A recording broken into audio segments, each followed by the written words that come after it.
Albert Lee is suing pilot instructor Ed Meyer for damage resulting from Ed moving his plane. Court come to order. All rise. Have a seat, please. Case 2145, Lee versus Meyer. Thank you. You're welcome. Mr. Lee, you are an amateur pilot? Yes, yes. And you owned your own plane? I bought it to train in, yes. When did you purchase the plane? In, I believe, April of 2021. Did you buy it new or used? I bought it used. What kind of plane is it? It's a Cirrus SR-22, 2010 type Golf. What did you pay for it? I paid $420,000 for it, I believe. Is there a mortgage on the... Yes, there is. How much? It's $2204 per month. You paid $425,000 for the plane? Yeah, I put a down payment on it. The outstanding balance is $347,000. The payment per month is $2,022. I don't need the payment per month. I just wanted to know what you paid for it and how much you put into the plane. Yes. The defendant is a pilot, licensed pilot, and he was giving you some training on the plane. Certified flight instructor, yes. It is your claim that at some point, you'll tell me when, that the defendant was operating the plane by himself. You weren't there, and he was moving it from one part of the FBO to another part, and he hit a cone and caused substantial damage to the propeller and the engine. And while you had your insurance did cover some of it, according to you, it did not cover all of the expenses, and you want Mr. Meyer to be responsible for that. So it's a simple question. Mr. Meyer, do you remember the date that you were operating the plane when Mr. Lee was not there? Yes. What date? It was in April sometime. April of 2022? Correct. Do you remember the date, Mr. Lee? Yes. What date? It's April 22nd. Would that sound right? Yes. Okay. And from what I read in the papers, Mr. Meyer had, in fact, taken you out, but then the weather got bad. You decided that you would make your way home and that he would get the plane home when the weather was better. Correct. And that was on or about April 22nd. I flew home on a commercial flight the day before on April 21st. And you stayed with the plane. Yes. Now, would you agree, Mr. Meyer, that if, in fact, you hit an object with the plane, it would be your responsibility? Yes. Because it would mean that there was some sort of negligence involved. Right. And then there would be the issue of damages. Mr. Lee, you were not present when this incident happened. I was not. Not present. I was not present. I was able... No, you were not present. I was not present. That's the answer. Was this witness present? He was not present, but he was the one responsible for procuring the evidence on what happened and how the propeller was damaged. Who does he work for? He has his own flight school, and he also manages my airplane in terms of the maintenance and the upkeep. Okay. Could you step up, please? Tell me your last name. Last name is Williams. Mr. Williams, were you charged with gathering the evidence to determine what happened to the plane on the 22nd of April? Yes, I was. And you're paid a monthly fee by the plaintiff to manage his plane. That's correct. Did you retain the defendant as an instructor, or did Mr. Lee? That was both decided by Mr. Lee and Mr. Myers to fly for him. But you He's did an not. independent contractor at that. You did not have anything to do with, as the manager of the plane, you didn't have anything to do with selecting Mr. Meyer. I did select Mr. Meyer to fly with Albert. You did? Yes. Okay. Because were you the one who introduced him to Mr. Meyer? That's correct. When, Mr. Lee, did you start to work with Mr. Meyer? It was probably a prior flight where we flew to San Francisco for a business meeting I had. After that, I believe it was... In what month? Roughly about the same month. In April? Yeah, in April. So you didn't maybe. know him for a long time? No, not very long. I'm going to get back to you in a minute, Mr. Williams. Prior to the defendant, had anybody else been an instructor for you? Yes. Clinton was my primary instructor, but I flew with some other instructors as well. But it wasn't until the month that this incident occurred that you had been connected with the defendant? Correct. Okay. Now, sir, how were you advised that the plane that you managed was in an accident? I received a phone call from Ed saying that there was a problem. From whom? From Mr. Myers, that there was a problem with the aircraft after he taxied and did the run-up and returned the aircraft back to Signature in Las Vegas. We notified and contacted a Did you ask, what you would usually ask is what happened? Yeah, what happened? Just a second, and what did he say to you? He said that he was having instrument problems with the aircraft and he wasn't able to take off, so he returned the aircraft. At that point in time, I contacted a Cirrus Service Center. I had 2 technicians go out and look at the aircraft, see what was wrong. At the time, the technicians found that they... Don't tell me what they found. Okay. You can't tell me what they found. It's hearsay. They send me pictures of the damage of the propeller. May I see the photographs?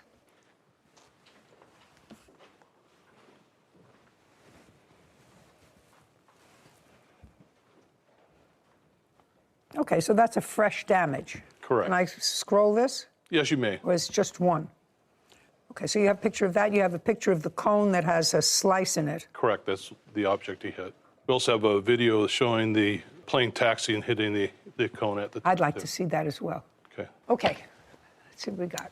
As you can see where the... Just one second, Mr. Meyer, is that a fair and accurate representation of where the plane was before you moved it? It should be on the last, on the far left side of that Learjet. Okay.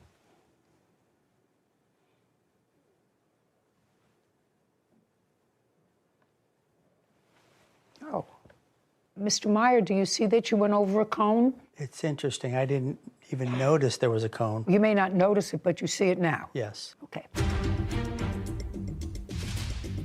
Your hitting of the cone caused damage to that plane. I mean, you're not talking about flying a 747. You're talking about a little single-prop plane. Yeah, they like those planes you put together, we used to put together with rubber bands. I wouldn't put my behind in one of those planes for all the money in the world.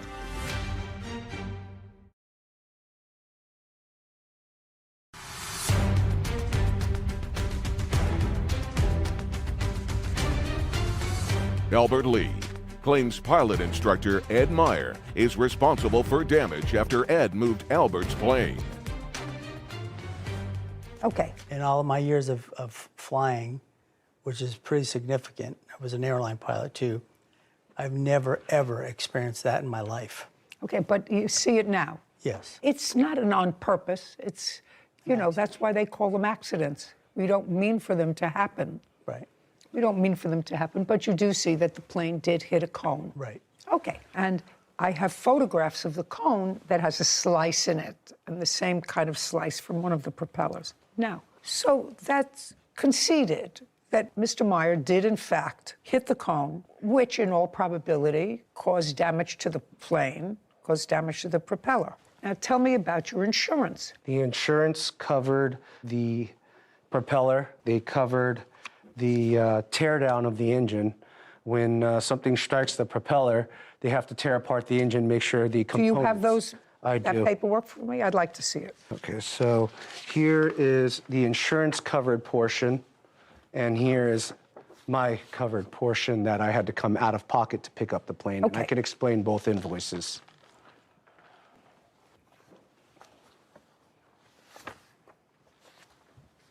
And if you flip to the last page, that'll have the total. Insurance covered about 60-something thousand for the propeller and the engine teardown. Okay, so the damaged propeller, Mr. Williams, causes you to have to take apart the engine, fix the engine if there was damage to the engine. Am I correct? That's correct. The FAA requires anytime you strike an object with a propeller, the engine has to be inspected in the component parts. So they... Component parts of the engine. Yeah, with the damage, potential damage of the engine. Internal damage that could be caused by striking an object. Okay, the insurance covered how much, sir? Mr. Lee? It's, sorry, it's on the invoice 60, I think it was 63,000, 64,000. It's on the last page. The last page shows Shows a deposit of $63,000. Yes, that's it. the deposit was 40, balance due was 23. Did the insurance company pay the entire They paid 63? this entire $63,000. This is what was submitted to them. Yes. Okay, now I'd like you to take a look at this, Mr. Meyer. No, I'm going to actually ask Mr. Williams to take a look at this document. These are the items, Mr. Williams, that Mr. Lee says were uncovered. I would like you to go through all those items and tell me which of those items relate to the engine and which do not? Okay, is this the total? Carefully, because I'm going to potentially ask you about each individual thing, because there looks to me like some things that bear no relation to an engine. Okay, so most of the items that you see that are airworthiness on the airframe are the items that need to be inspected or replaced from the teardown. So your item 1, item 2, 3, 4, item 5, 6, 7, 8. These are all items that the repair shop goes through the engine and assesses whether it needs. Well, tell me how the brakes would be impacted. I don't think impacted by hitting the. Which invoice and I is don't know, but how brakes would be impacted by hitting a nose cone. Brake lining, I don't know. I can't do it. Okay. Yeah, some of these items, Your Honor, such as one of these items, the brake lines, as you pointed out, is probably not part of the. Well, that's what I want you to go through, sir. Okay. Do you understand? I want you to take a marker, a pen, and circle, because I don't know a whole lot about Okay. airplanes, but I know a little bit about airplanes.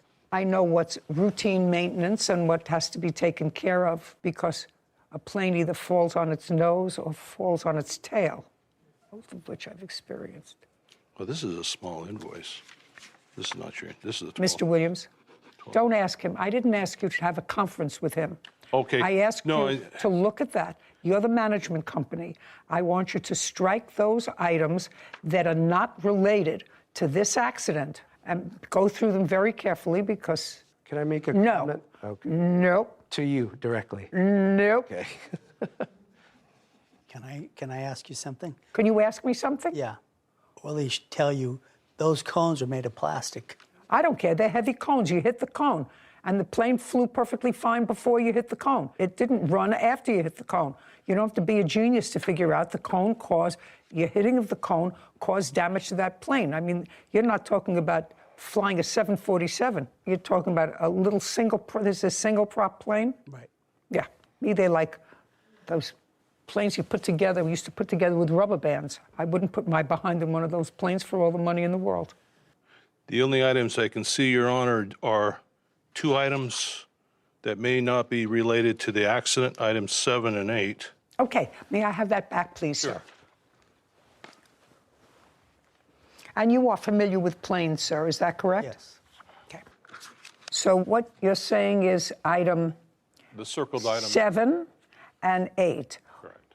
So we have There's a couple of invoices. we have right and left main gear, but which is 143 plus 270 plus 66. What about item 9?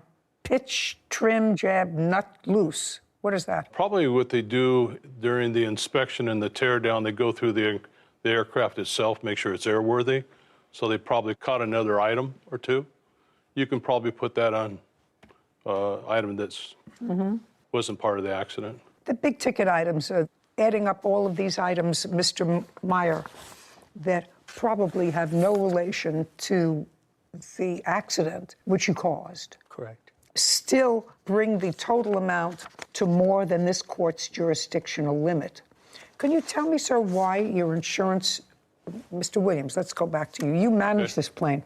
Can you tell me why Mr. Lee's insurance didn't cover all the damage to the plane? A lot of the prospective renters or instructors that everybody uses, or we used in this case, carry their own insurance for this type of incident.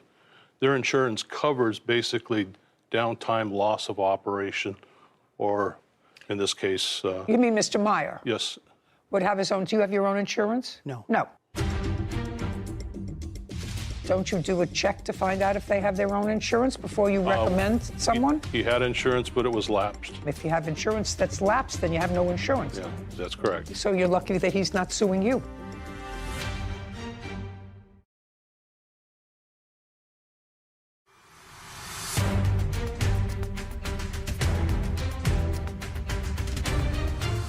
Albert Lee is accusing pilot instructor Ed Meyer of hitting a cone and damaging his plane. Ed says Albert was already paid by his insurance company. Okay, Mr. Williams, you were the one who recommended That's Mr. correct, we Meyer? did. Don't you do a check to find out if they have their own insurance before you recommend someone? He had insurance, but it was lapsed. It Well, lapsed. he didn't have insurance. I get that all the time. If you have insurance that's lapsed, then you have no insurance. Yeah. As a flight school, our instructors are required to carry the insurance. Okay, but that then didn't we- happen here. That's correct. So you're lucky that he's not suing you because you managed the plane for him. And you recommended him, Mr. Williams, you know. When you have a management company that manages your plane, they're supposed to make certain that if you have a certain kind of plane, that you have pilots certified to fly those kinds of planes. And if they give me a list of pilots and those pilots aren't certified to fly the kind of plane that I might have, then it's the fault of the management company. In this case here, the plaintiff and the defendant were working together as far as their payment and the fees they were going to charge. Well, that's okay. That's okay. They may have been working head to head. I mean, it was Mr. Meyer's fault, but I'm just telling you that Mr. Lee relies on your advice. What business are you in, Mr. Lee? I do commercial real estate. I sell shopping centers and office buildings. Okay, that's not his business. That's why he hires you. And if he hires you, he asks you for recommendations as to where to get the plane repaired for an instructor. Now, the fact that he may pay him independently, he's relied on you for information. So I suggest, Mr. Williams, that you tighten up your ship a little bit. Mr. Meyer, you're responsible to the plaintiff for the damage that you caused his plane. Why did you let your insurance lapse? It had lapsed. I just didn't even realize the fact that it had lapsed. I just realized the fact that when this came about, that's what happened. Well, when was the last time you paid premiums? Probably about a year before that. Anything else you want to tell me, Mr. Meyer? You owe him $10,000. You caused the damage. You have to fix it. Judgment for the plaintiff. We're finished. Thank you. This court is adjourned. I understand her point, the fact that what she saw. I thought she's very fair. These cones are made out of plastic. It's hard to believe. It sounds like a gunshot when he hit the cone and triggered several warnings. And for him to say he had no idea, it's a little bit hard to believe. They don't have much weight to them. With the loud bang after you hit it, it's quite obvious that you should have stopped and shut down and inspect the damage. There normally is never a cone at the 12 o'clock position. They're at the left side and the right side. They place cones all the way around the aircraft, and it's part of your responsibility as a pilot in command to do a walk around pre-flight, make sure there's no object in front of your aircraft. When I taxied out halfway down, that's when I recognized there was an ICAS message that came on. I finally got it back, and no more student pilots, so won't let any CFIs fly for a while. You know what I thought about in this case, Sarah? That lay people have to look at something, lay people, and while I'm a judge and have certain expertise, I have no expertise in reading slips that show what's been done on a car or an airplane or a train or a boat. But we have common sense. But we have common sense. And your brakes are not part of an engine. Yeah. You know, you have an engine job, and then you have a brake job, and you have a... I saw where you were going. different kind. And, you know, if you have an accident that impacts on the right driver's door, if you put in a new wheel casing in the left rear door, well, that has nothing to do with an accident. Probably just an oversight. He did state that those two items were not part of, you know. He did. He did at the end. But it just feels a little uneasy when they try and slip those things in there, that just common sense doesn't ring true, that it comes from the science. Yeah, you know, front, back, you know, the head of a horse, the tail of a horse, it doesn't fit in. And there's really no difference between not having insurance when you're driving a car and not having insurance as a flight instructor. Yeah, that's pretty serious. I would think there would be a more rigorous check on that before you get behind an aircraft, the wheel of an aircraft. Absolutely. You would think that there would be. Yeah. As Florence. Katie Calderon and Amante Nepomuceno for rent and the cost of 2 cats. Court come to order. All rise. Have a seat, everyone. Case 2170, Jolie versus Calderon Nepomuceno. Thank you. You're welcome. Oh, my goodness. Calderon. Hello. What's your first name? Amante. Amante. Yeah. Good. It's much easier than your last name for me to pronounce. Mr. Jalil, this roughly is what the case is about. You and Miss Calderon were in a relationship for a period of time. You decided to take an apartment. You were both on the lease. So far, correct? Correct. Your arrangement with Miss Calderon, which seems to be consistent in both your complaint and your answer, is that you had a much better paying job. She was going to provide the food and some other stuff for the house, and you were going to be covering the rent when you lived together, which you did. Correct. There came a time when Armante, who was a friend of yours, came to live with you. According to you, he was going to help out with the rent. Correct. He came, he lived with you, he helped out with the rent for maybe a period of time, and then he helped himself to your girlfriend. Correct.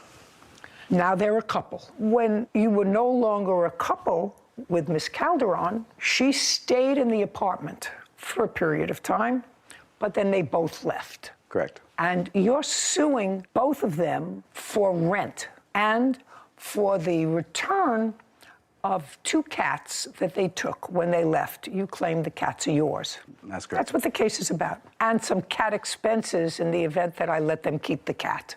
Cats. 2 cats. So when did you and Miss Calderon sign a lease together? We signed the lease together at the end of July with the landlord present. July of 2022? July of 2021. Correct. And it was for a year? Correct. And you had a job working for whom, sir? I worked for a company called Steris. What do they do? They provide medical equipment to hospitals all over the world. How long have you been working for them? I'm going to have 8 years under my belt this year. And when you moved into the apartment in July of 2021, what kind of work was Miss Calderon doing? At the time, she was working at an animal hotel. It was a pet daycare boarding facility. Okay. Were you an hourly employee? I was an hourly employee. And I am correct that when you moved in July, your arrangement was that you were going to pay the rent. That was The arrangement. correct. When did Armante come to live with you? About August to That's Right. incorrect. Shh. he Just, Amante was going to be our 3rd roommate. you mean 1, 2, 3? Correct. Well, you're not roommates, really. You and the defendant, Miss Calderon, were not roommates. You shared a room. We shared a room and And Armante was going to live where? in another room. And what was your arrangement with Armante with regard to paying rent? We would split the rent 3 ways. Is that correct? Yes. And how much was your share of the rent? I would say approximately 927. How long did you live there? I was there when they signed the lease. I watched it all happen when they signed the lease. I came in, they signed Okay. everything. Well, you didn't sign the lease, I did not. but you were there from the beginning? Yes. And it was your agreement with the plaintiff that you would pay a 1/3 of the rent? Yes. Great. We asked the landlord Okay. to. So, hey, try not to hold each other's hands. Let's do the coochie someplace else. So you agreed with the plaintiff that despite the fact that you were not on the lease, you were going to assume the responsibility of a 1/3 of the rent, $927. Yes. So you moved in July, August, September, October, November, December, January, February, March. You left in April? Yeah. So you were there for 9 months. Yes. Did you pay rent for the 9 months? Yes, ma'am. Is that correct? He paid rent for about the 7.5 months. Okay. And then you left. Yes. Why did you leave? I decided to leave because he decided to go to another place he was offered. So What do you I mean he could- decided to go to another place He that was... got a place from his grandparents in another city. So I couldn't hold down the rent with her. So I decided to leave to save money and go back to my parents' house. Now, Mr. Jalil, you see, you don't make up a story like that, like he just told me. A lot of that has the ring of truth to it. Where are you living now? My grandparents' house in an in-law unit So when did you tell them that you were going to a different place? in March. When did you leave? I left in July. Did you let him know that you were staying until the end of the lease? I What? discussed What? I discussed with them that I would be leaving, but I would stick around to help them find either a different location or even suggesting that we all went back to our respected families just to, call it. Mr. Jalil, this isn't working for you. I have to tell you something, sir. This case is not working for you at all. And it's only because Mr. Amante is very direct with me that you're suing them for $10,000. Where does that come from in your mind? Your agreement with her was you were going to pay the rent. You're never out of pocket. Your agreement was you were going to pay the rent. He paid his rent when he was there. He paid his 1/3. You then told them you were leaving. That's a whole different story than what you wrote in your complaint, Mr. Giulio. Do you understand? Correct. It's a whole different story. So, at best, Armante would owe you for 3 months' rent if they just left. But you told them that you were leaving. Now, when did you find out that they were a couple? I found out at the end of April. Were you all living together? Yes. So you just had 2 months left to the lease. So he was paying you, he paid you in March, you had May, June, you signed the lease in July, so it was over at the end of June, June 30th. It would have been over at the end of July, Your Honor. Well, she doesn't owe you any money for rent. At most, he owes you 2 months' rent. Tell me why you left. My job doesn't pay that well, so I decided to go back to my parents' house. When you took this apartment, this expensive apartment, that was almost $3,000 a month rent, had you had a discussion with Armante about moving in with you before? Yes. Okay. Mr. Jalil, I'm reading your complaint because something wasn't registering right with me. You say you moved into the apartment together in August of 2021. Then you go through a whole bunch of stuff about a cat and then another adopted cat. You said in October we adopted a second cat. Around this same time, a third roommate moved in to shoulder some of the rent. Well, that's not true. He moved in right at the beginning. And that was... That was what? That was... A mistake. That was a mistake. Okay. But Armante acknowledges that he agreed right at the beginning. He volunteered the fact that he was there at the lease signing because it was agreed at the lease signing that he was going to pay a third of the rent. So, sir, you owe him rent as long as you show me that you've paid the rent. You moved out in July? Yes. And you paid your rent through July, or were you evicted? No, I paid my rent in July. Through July? Yes. Okay. 1854. Armante, you owe him $1,854. That's for 2 months' rent. Got it? Okay. I'm not subtracting anything because you stole his girlfriend. That's fair. What were you requesting when you filed your small claims case? Either the return of both cats or $5,000. That's not happening for you, Mr. Jalil. And later today, There were restrictions put on the space. No. You have to pay attention. Okay. Sir, because what I'm suggesting is really in your favor. Oh, okay. Let me. Okay.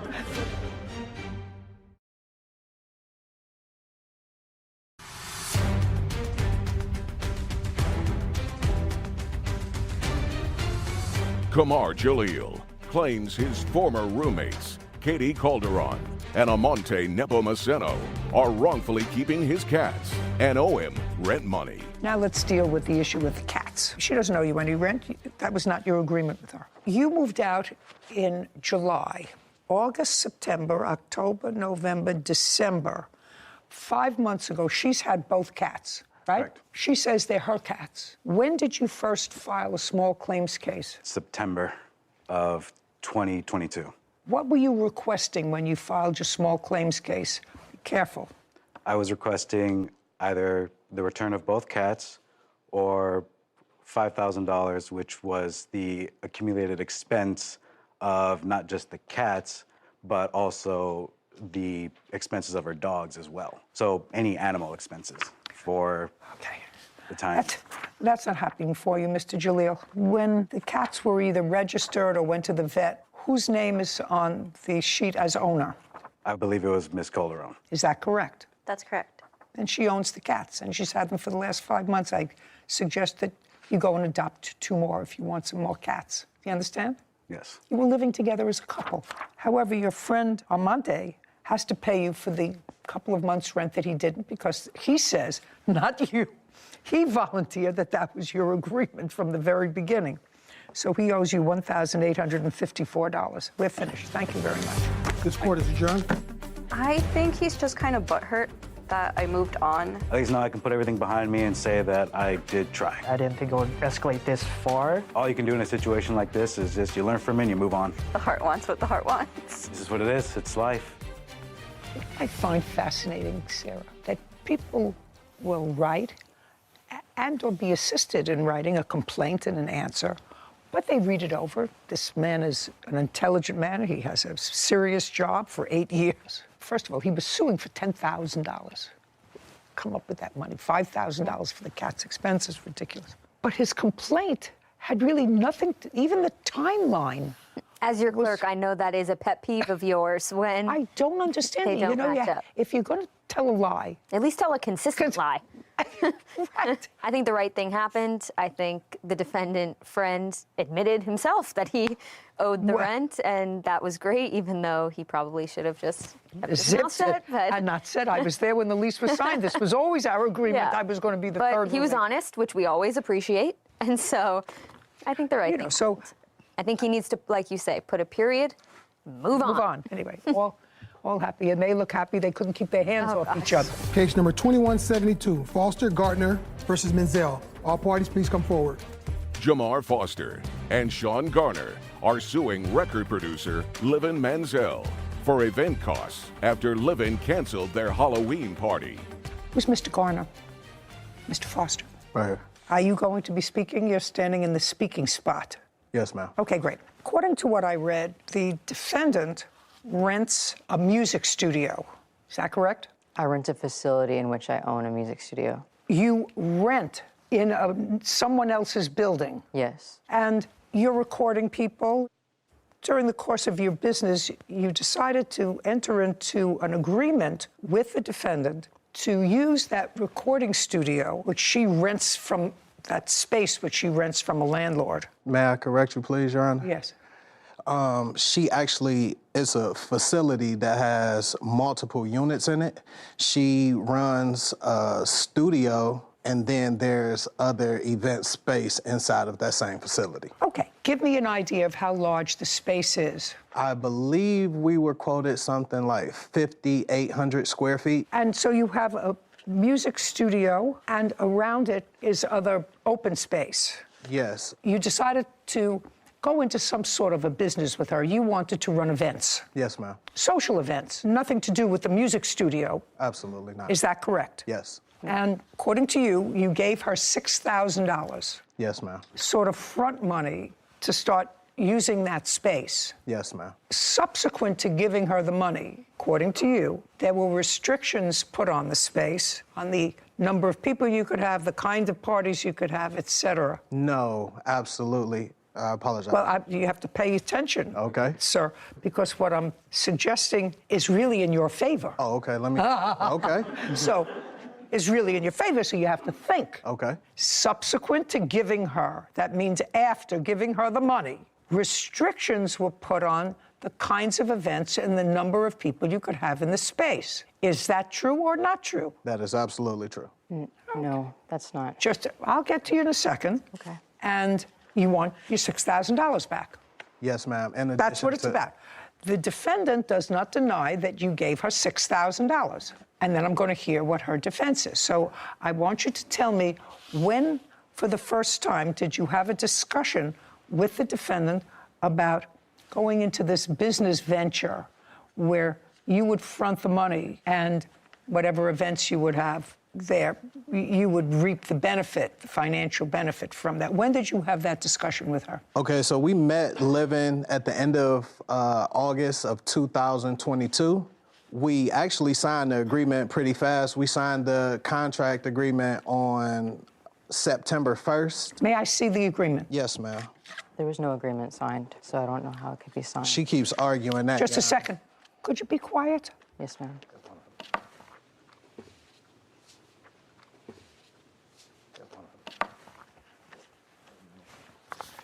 So in your hands, Shh. What's that's the studio that she runs? Sarah? You have to sort of explain it because I don't see signatures. You know, I'm used to looking at contracts where people sign things, but I know you can sign things by DocuSign now. Your signature isn't on here. Yes, ma'am. And That looks like a signature from a DocuSign or some sort of online. okay, Is that you? This was a proposal that I did. I do not even own it yet as a DBA. Just a second. It's getting better. Don't say anything. This is your proposal. Now I'm going to read it. Okay. And your masterpiece management. Yes, ma'am. Okay. Well, so this is sort of easy. You prepared this proposal. Speak. Yes, after. Just a second. Okay. You Yes, prepared this proposal. Yes, ma'am. And as a result of this proposal, you received and deposited $6,000. Yes. Yes. Well, then you have a binding contract. Okay? So that's what I'm telling you. You have a binding contract. And there is nothing in this contract that limits the kinds of events or the number of people or anything else with regard to this space. All it says is business activities, event planning, and event rentals. Nothing else. And this is your proposal, so the terms of it are construed if there's any material question, since you prepared the agreement, which became a contract once you accepted their $6,000. I view the terms of the agreement most harshly against you because you prepared the document. And it says this agreement cannot be amended without the written consent of all parties. Yes. Yes. So sign the agreement, you got the money, and then at some point, according to them and according to you, you made certain limitations on the kinds of events, the numbers of people, et cetera. That is. Now, that happened, according to you, because you do not own that space, you rent that space, and there was a problem with the first party that they threw. Correct. Come on, we're not talking about Gone with the Wind here. We're not talking about a 6-volume masterpiece. We're talking about a yes or a no. Based upon this proposal, they gave you $6,000, which you deposited into your bank account. That means a contract was created. That's the agreement. I'm telling you, that's the law.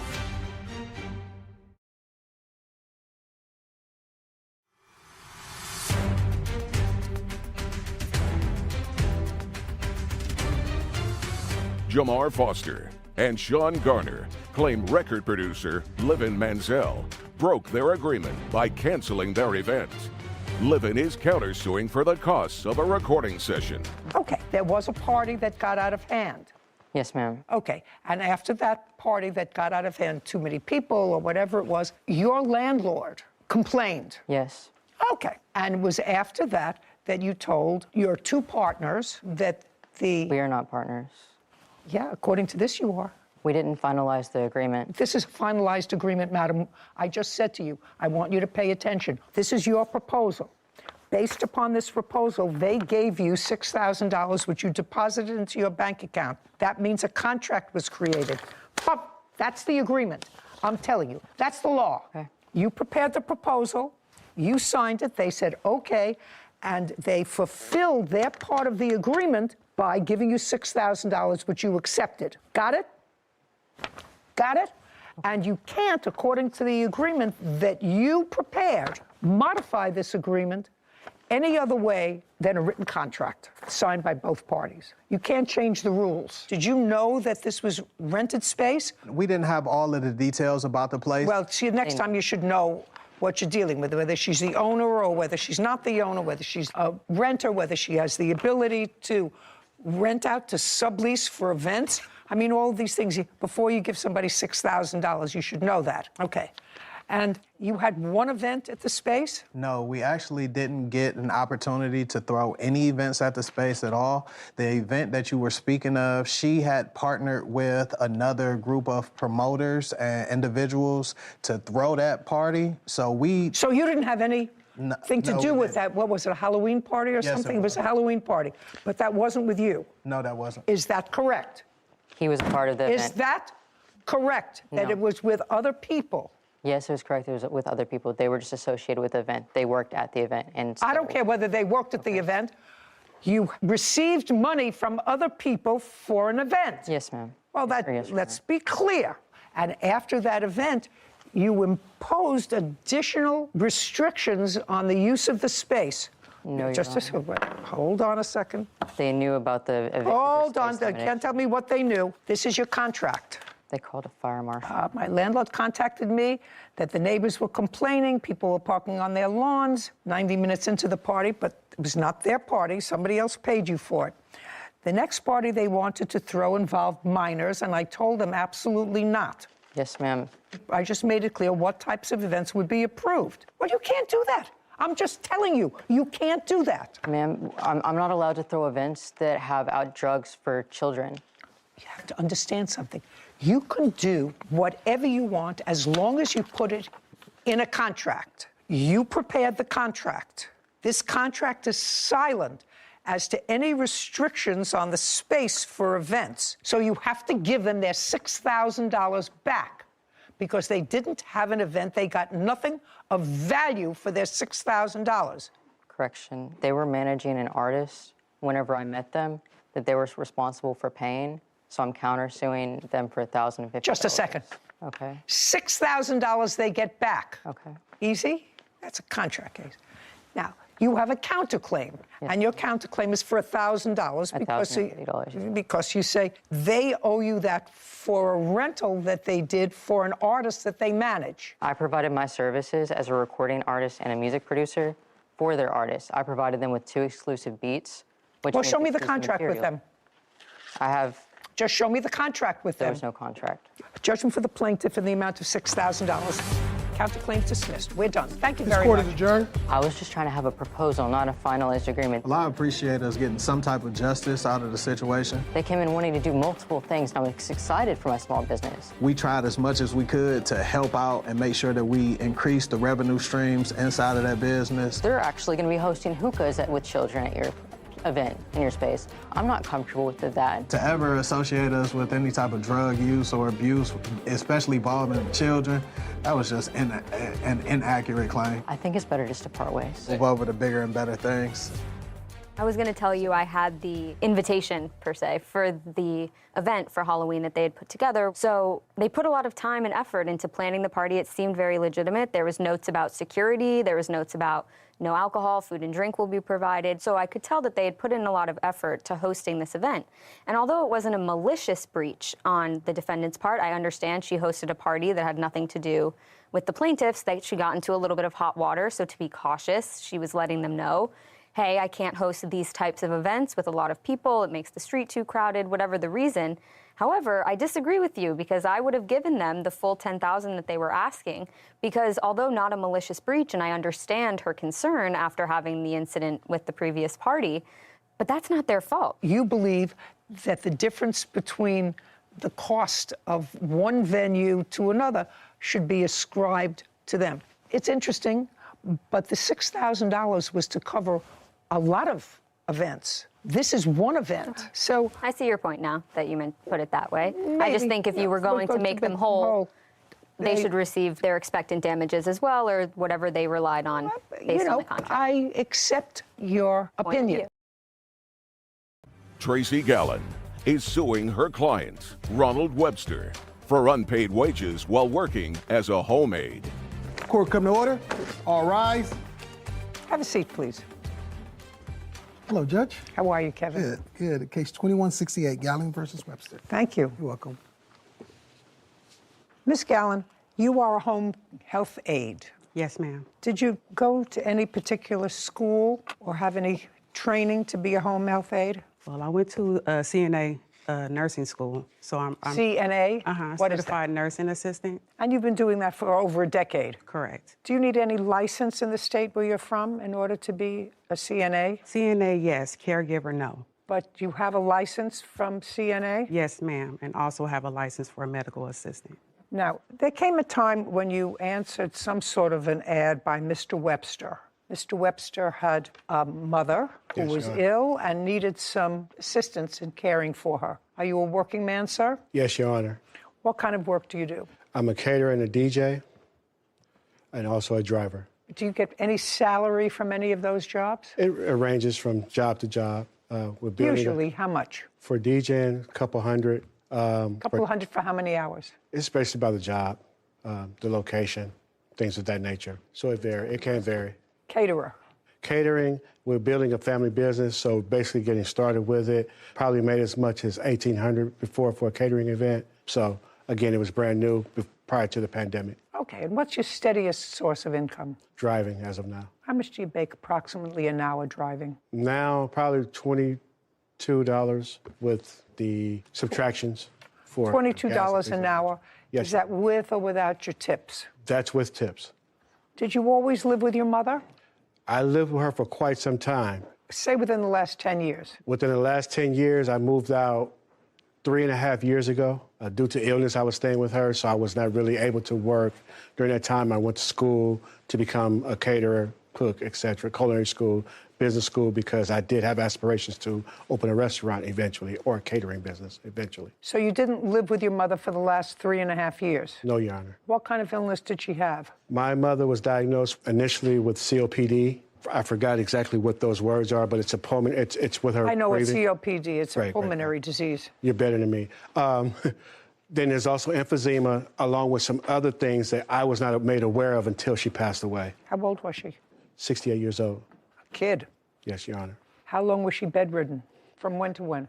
November 23rd until her death date of April 30th. So all the time that the plaintiff took care of her, she was bedridden. Yes, Your Honor.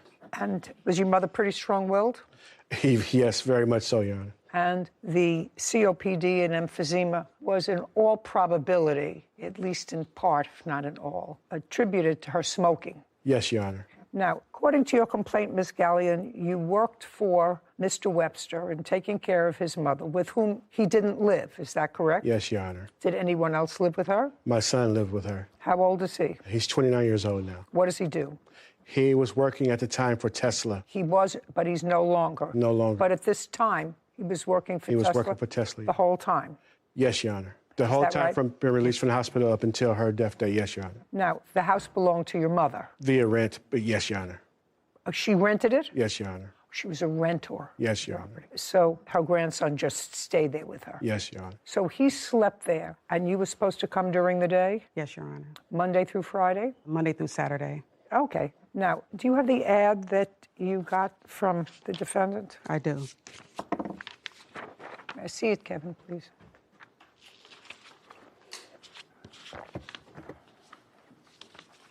Thank you. I also have the messages, Your Honor, from that ad. Let me just read this. Okay, so you were asking for somebody good to take care of your mother because she was a great caretaker all of her life. Yes, Your Very Honor. nice. All of my life. All of your life. Yes, Your Honor. And in it, he says IHSS for now. Would you explain what that is? It's in-home supportive services. From the federal government or the state? From the state, if I'm not mistaken. And you are from the state of? California.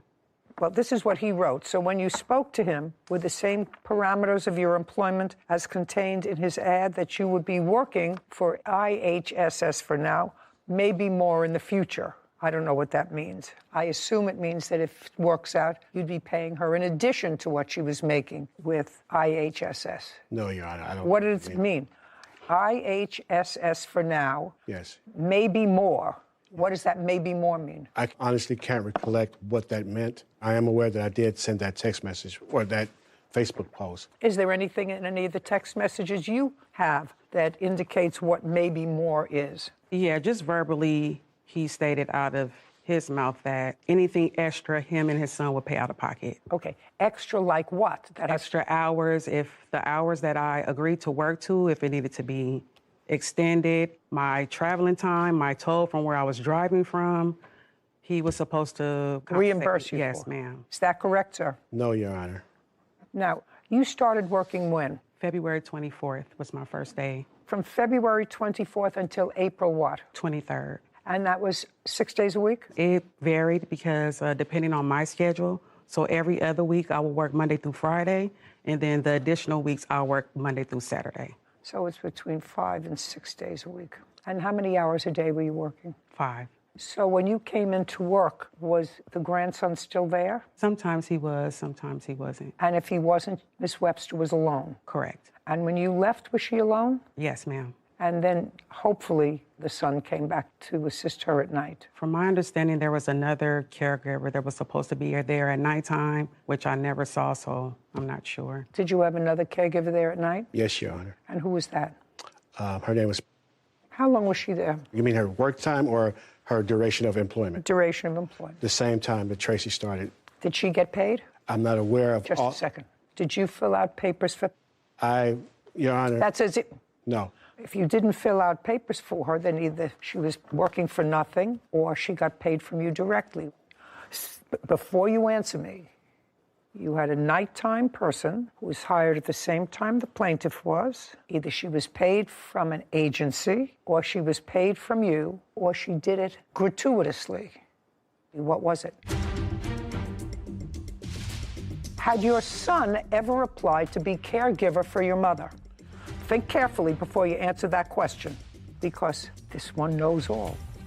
Had your son ever applied to be your mother's caregiver? Yes, Your Honor. Yes. Oh, makes it so easy.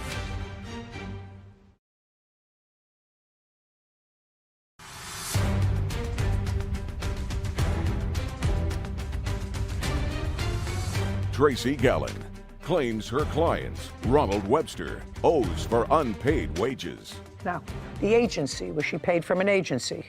Yes. Don't say yes if she was not. If she was not paid by the agency because she didn't get paid, then say she never got any money from the agency. And if you never filled out any paperwork, she couldn't have gotten paid by the agency. Correct. Well, why don't you just... Let me rephrase that, because this is where the trepidation comes along. Neither of the caregivers were properly inputted into in-home supportive care system. So there's an allotment that is allowed where caregivers can work in hopes of having a large lump sum payment once they get their paperwork, background check, and everything else taken care of. So up until the 29th, no one had gotten paid because no one had their paperwork taken care of yet. So it's on the 29th when that starts to come about. So I personally never signed any paperwork for neither of the caregivers. It's not true, Your Honor. Just a second. That's what he's saying. Okay. So he signed no paperwork. And she worked for you from February to March, March to April, for 2 months. How much did you pay her in the 2 months that she worked there? Out of my pocket, I paid her $110 with a caveat. It was the first time that she worked on a Saturday. I asked her to do so because I had... Just tell me how much you paid her. $110. Anything else? Because I had a calendar DJing event. I was not fielding anything up until that point. Mr. Webster. Yes, ma'am. Yes, Your Honor. You seem like a nice man. It's going to cost you money. You can either make it easy or make it hard. From February to April, did your son work? Yes, Your Honor. He worked at Tesla. Then I'm not finished with you with that. Your son worked for Tesla. I assume Tesla paid him. I'm assuming he got paid too, Your Honor. And when you worked as a caterer, I assume you got paid. I was not working as a caterer during that time, Your Honor. Were you working as a driver during that time? I did work as a driver during that time, Your Honor. Did you get paid? Yes, Your Honor. Prior to the plaintiff getting hired and this other woman, had your son ever applied to be caregiver for your mother? Think carefully before you answer that question. Think very carefully, because this one knows all. Had your son ever applied to be your mother's caregiver? Yes, Your Honor. Yes. Oh, makes it so easy. And when did he apply to be your mother's caregiver? According to the information I have, which I was just made aware of. Just a second. Yes, Your Honor. That's a lot of... Your son is in your mother's house. Yes. You're there all the time because you're interested in your mother. You are the next of kin. You have to sign off. Did your son sign up to be your mother's caregiver, and when? Give me the month, day, and year that he signed up. According to the paperwork I have, I'd have to look at it because I don't... Look at it. You can look at it, digest it. Give me the date. See, Sarah, it's what's on paper doesn't always make sense, right? Yeah. You know? You figure it out along the way. Follow the money. Yeah, always. Always got to follow the money. Leads you right to where you want to be. Let's go. According to the paperwork I have here, his paperwork was started on August of 2021. When was it signed? It does not state that. And she started working in February. Is that right? Yes, ma'am. So between August and February, Mr. Webster, who took care of your mother? My son lived with her. He's, according to this, I was not privy to this information before. Let me understand something. Yes, Your Honor. This is not a House Select Committee investigation, sir. This is just a court where I'm trying to figure out who took care of your mother, who was unable to take care of herself from August until February when you got another caregiver, and whether that person was signed up to get in-home health benefits. So the answer is, partially I know, that your son, who lives with her rent-free... No. I'm sorry, not with my mother, not rent-free. Lives with her. Yes. Maybe not, then maybe Kevin and I are paying the rent. You never can tell. I don't know how much, and I can't ask you how much money your son made between August and February, but maybe she got a little too difficult for him to deal with, because in stages of being sick that way, you require a lot more help than you want your grandson to take care of. And so you needed somebody else. Now, I've just about, Mr. Webster, reached the end of creating the picture in this case, but the plaintiff was there, and so far you've given her $100 in 2 months. You got paid during that time period. Your son, who worked for Tesla, got paid during that time period. You can bet your bottom booty that I got paid during that period, because I worked. Nobody said to me, well, you didn't get your form in right there. We're not paying you. Really, you're not paying me. You can find me today getting my pedicure. She stayed, even though she didn't get paid. Now, if she didn't work for you, could you or your son have gone out to do their other work? Or would you have left your mother alone? What would you have done? Possibly made other arrangements, Your Honor. Possibly. Possibly. You mean get another sucker to work for free? You think that she should work for free? You think that she should work for free? No, Your Honor, but I don't think she should smoke cigarettes with my mother alone. Listen, you have a counterclaim. Your counterclaim is stupid. Okay. Your counterclaim is stupid. You just told me before your mother is the kind of woman that would do exactly what she wants to do. And what you think yourself, since you're not there and off doing your thing, somebody who's terminally ill, not getting better. You knew that, right? I did know that. You did know that. And if your mother chose an easier way to go than the one you selected for her, that would have been her prerogative. That's also a fair statement. Yes, Your Honor. Okay, so you didn't like the caring that she did for your mother, but actually her leaving had to do with your not paying her. You didn't fire her. Okay, let's put it this way. Did you fire her? No, Your Honor, because I did not have the power to do so. You did not fire her. No, Your Honor. That's not true, Your Honor. Who is Ron Webster? I am Ronald Webster. You hired her. No, Your Honor. Well, this is you. Need a good caregiver for my mom. Need. That means I need. Yes, Your Honor. Okay. Now, let's go to one other place, okay? And then I'll let you talk. Right now, it doesn't seem to be that you're losing, right? Yes, Your Honor. In March, Miss Gallen, where's my money? You know, I'm taking care of your mom. There's no money. What does he say? He kept blaming it on IHS. He needed to talk to them, and IHS just kept responding to me and was just like, he's crazy.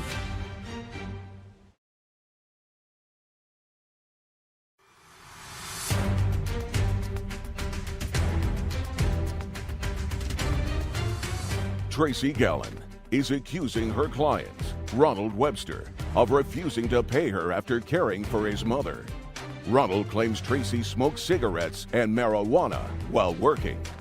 How much do you think the time that she worked there, taking care of your mother, was worth? Your Honor, I personally cannot put a price on that. I know she's contracted through IHSS for $16 per hour. Did your mother have a life insurance policy? My mother had a couple of life insurance policies, yes. What were they, and who were the beneficiaries? I was a beneficiary of both one. of them. How much? The total was $3,700, Your Honor. Did she have a separate policy for her burial? No, Your Honor. Did she own any property anywhere? No, Your Honor. So what was the total you received from the estate? The policies was set to pay $1,300, which I have not received all. You mean in addition to the $3,700, you'll receive another $1,300? 13,000 is what I meant to say. If I said 1,300, I misspoke.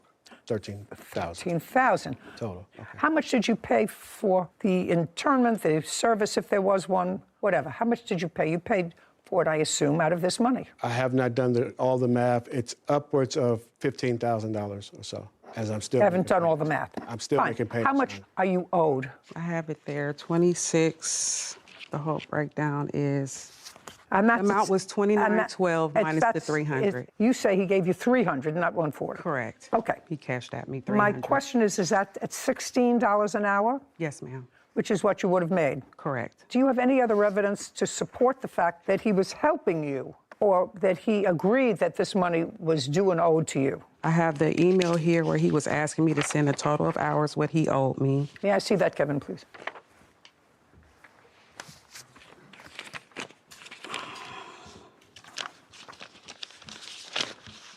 And then this is also the payment that he did pay me, the $300. Well, this is from you. Yeah, he asked me him. to send that to him because he kept acting No, confused. but this is from you to him. Correct. Can I see your answer to this when she sends you this I don't document? have that email. Well, And do you have it? I'm not sure if there's an answer. I could check my phone. No. Okay. Now, in March, Miss Gallen, where's my money? You know, I'm taking care of your mom. There's no money.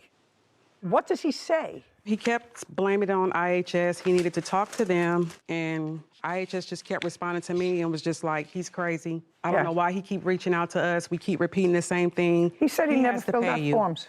Also, this is the contract that he signed stating that I am the IHS provider. If there's any extra fees that was over the hours that were allowed for her, that he would have to cover out of his pocket. No, he said he never filled out these forms. Well, no, that is the contract that he signed. We have to sign that with IHS first to approve me even being the worker for his mom. So once they approved me and I went through orientation, he signed that. He would be responsible for the hours. I kind of marked it on there where it states that this is the contract and this, this is what comes with it. Also, here are the timesheets I submitted. Okay. Not necessary. He acknowledges that he didn't pay you any more than, he says 100, you said 3. That's actually in your favor. $2,612. I suggest you take it out of the $13,000 that you received from your mother's life insurance. I'm sure she would like her caregiver paid, the one who took care of her in the last couple of months of her life. Your counterclaim, which is ridiculous, is dismissed as for the reasons I already said. The fact that the defendant may have either smoked with or allowed your mother to smoke in the last couple of years of her life is ridiculous. You're the one who said to me, my mother is my mother is my mother. She'll do what she wants to do. Not something like that. Yeah. Yes, Your Honor. You're done. So's your counterclaim. $2,600. This court is adjourned. My mom's death, I've been doing everything I can to make sure that she was taken care of. And, it's unfortunate. I'm really happy with the decision today. I was glad that she was able to see through all the lies and everything. The plaintiff would give her cigarettes to stash for her so she would not overindulge herself smoking cigarettes. Yes, I would go and get her the cigarettes because that was her last thing that she wanted, so. At best, while taking care of my mom, she did a pretty good job with that. I've never denied that. I've also wanted her to get paid. Just blamed it on IHHS and there was no really reason for him not to pay me at all. I've been ready to put it behind me. This has been a nightmare since my mom's death and right before that. So I'm certainly glad to get it behind me. I really did give her the best care that I could, She was happy. She was very happy, so I'm okay with everything. Cases like this are sad, but it really shines the light on the whole sector that is elder law. And there's so many federal and state programs to make the elderly and vulnerable feel more comfortable, to be able to stay in their home, to be able to pick their own provider. But unfortunately, because of all the overlap and lack of oversight, there's a lot of fraud that takes place with the most vulnerable population. And like you were just talking about, your mother is the one that you rely on for a majority of your younger years, to keep you alive, bathe you, feed you. And towards the end, it's just unfortunate that they don't receive the same care as we do in the beginning. Yeah, that not being watched as carefully by the people that they cared for. Yeah, but the plaintiff here surprised me. I mean, working 2 months, 5 days a week. And she stuck with the job. For no money and no real end in sight for when she was going to be paid. I respect her for that. She obviously cares about her business and about her craft as being a healthcare worker, so I appreciate that, but it shouldn't fall on kind-hearted people like that to take care of our elderly. Maybe. Not sure. Yeah. I think that not everybody is fortunate enough to have children. Yeah. If you have children that fit into that mold. And I think that it's wonderful that the state, for those people that don't have loving families to support them if they're sick or elderly, for the state to provide a mechanism for those people to get from their bed to a bathroom, to another room, to a meal, perhaps. I think it's wonderful. I think that this country, Sarah, can't do everything. Yeah. And I know that we discussed a moment ago, not bringing in another case, but to me, when you don't give money to somebody who did work in the betterance of society, and you send stimulus money to prisoners who were there because they did something wrong, and you send $1.2 billion in stimulus money to people who are serving life terms in prison, to me, doesn't make sense. But perhaps somebody will straighten me out. Is suing his family friend, Brandon Foreman, for the cost of 4 pigs, a hog waterer, and lost wages. Court come to order. All rise. Have a seat, please. Hello, Judge. Case 2181, Moore versus Foreman. Thank you. You're welcome. Mr. Moore, you're suing the defendant because it is your claim that you sold him, I believe, 4 piglets, and he never paid you for them. Yes, Your Honor. That's what the case is about. Now, tell me where you live. I live in Pinehurst, but outside of Pinehurst, south, in a valley. Pinehurst is where? In Idaho. So you live in Idaho. Is Yes. that a farming community? Yes, small. Who do you live there with? Me, my mom, and my sister. You have a farm? Yes. How many acres? Right now, 5, yes. We're working on buying land next to us. But right now you have 5 acres. Tell me Yes. what you raise. Right now, we raise cows, pigs, and goats. You own that property? Yes, Your Honor. How long have you owned that property and raised those farm animals? Lived on the property my whole life, raised farm animals since I was about 16. And you sell them for what? I mainly do meat animals, so when it comes to beef, cattle, pigs, meat, goats. But you sell them on their own hoofs? Yes, yep, on the hoof, not by meat. And what do you do, Mr. Foreman? An underground shift supervisor, What is that? underground miner. Do you live close by to Mr. Moore? Live a couple miles above him, How long have you lived there? going on 5 years. Tell me what interest you have in pigs. Me and my buddy, we have a hobby, so to speak. He has cattle at his place, and I have raised pigs at mine. How many acres is your house? Just over 5. All you raise are pigs. Correct. And I assume you sell the pigs for meat. Correct. When was the first time, Mr. Foreman, you purchased pigs from Mr. Moore? Probably 2 years ago now. Okay, how many did you purchase? The first time, First time. I think there was 3. How much did you pay for them? I don't recall. Well, how much would 3 piglets be? I want to say it was 400 and some change. For 3? Correct. Okay, that was a couple of years ago. Correct. Did you sell those pigs? Correct. They're not part of your current lifestyle? No, nope. And you keep them for how long before you sell them? Until they make a certain weight, about 250, 280 pounds. Now, when you buy them from the plaintiff or from anybody, how big are they? The ones that I purchased from Logan were small, probably 30, 40 pounds maybe. So they must eat a lot for them to get to 250. A lot. And give me some idea, because I really don't know the answer to this question. How much would you sell a 250-pound pig for? If they're totally butchered, cut, and wrapped, it's about $800 to $900. If I'm doing the cutting and wrapping, And if you're not? then I sell it for hanging weight. So whatever the animal weighs after it's butchered out, then we set a price for that. Usually $3.50 to $4 a pound. You pay about $125 for them. You feed them for a year. Not quite a year, but close. Okay, well, not quite a year. And then you sell them for 6 or 7 times what you paid for them, minus the feed, whatever that is, minus what it is to feed. Except for there's more than just the feed. There's all the time and labor it goes into cutting Oh, and wrapping. absolutely. And But you make a profit. make a profit, yes. And you don't go that route. You sell them when they're young? Correct. That's your business, to That sell is. them when they're young? Yes. Okay. So the first time Mr. Foreman bought from you, evidently things went well. Tell me about this most recent sale where there is an issue. Yes, so Brandon contacted me that I had 4 pigs available. Did you advertise that you had them available? I did not. I have a family member that works at a gas station that he goes to. She mentioned to him that I have pigs for sale. Is that how you found out? That is correct. Okay, go. That I had pigs for sale. And then he got my number from her. He contacted me, said that he is interested in my pigs. We set up a time for him to come meet and look at the pigs. What date? It was July 28th, 2022. Okay. And then he came and looked at the pigs then, and he liked them. How old were they? They were 2.5 months, which would be right around 40 to 45 pounds. And you had 4 of them? 4, correct. Is that how many there were in the litter or however? No, those were just the ones I had left. There were 9 in that litter. So you had already sold 5? Yes. And 4 left? Yes. Is that the time you usually buy them, Mr. Foreman, when they're 2.5 months old? No. How old are they when you usually buy them? It depends. Depends on what? Price, money, Okay. where they're at. Well, so give me a range. What? So these ones were relatively close. I didn't have to travel far.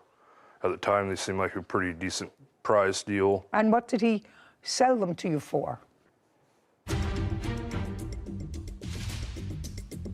You want to take the pigs. You didn't have any money at the moment. And what was the deal that you came up with?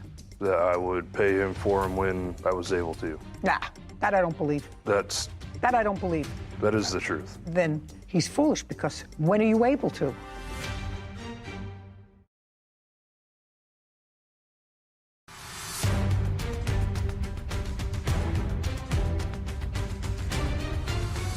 Logan Moore claims his family friend, Brandon Farman, owes for the cost of 4 pigs. Brandon says Logan sold him pigs that were sick. Okay, what did he sell them to you for?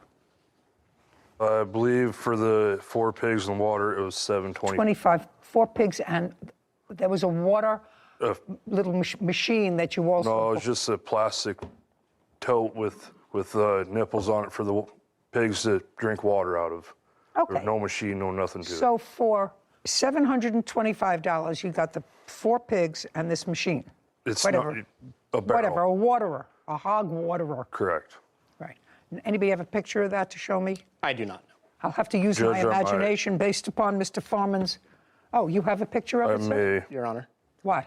It was $740, $160 each for the pigs and then $100 for the water. Judge, I do not.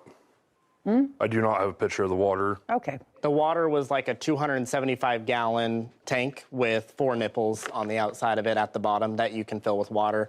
Pigs drink out of the nipples easier than they do like a dish. Whatever. I get the picture.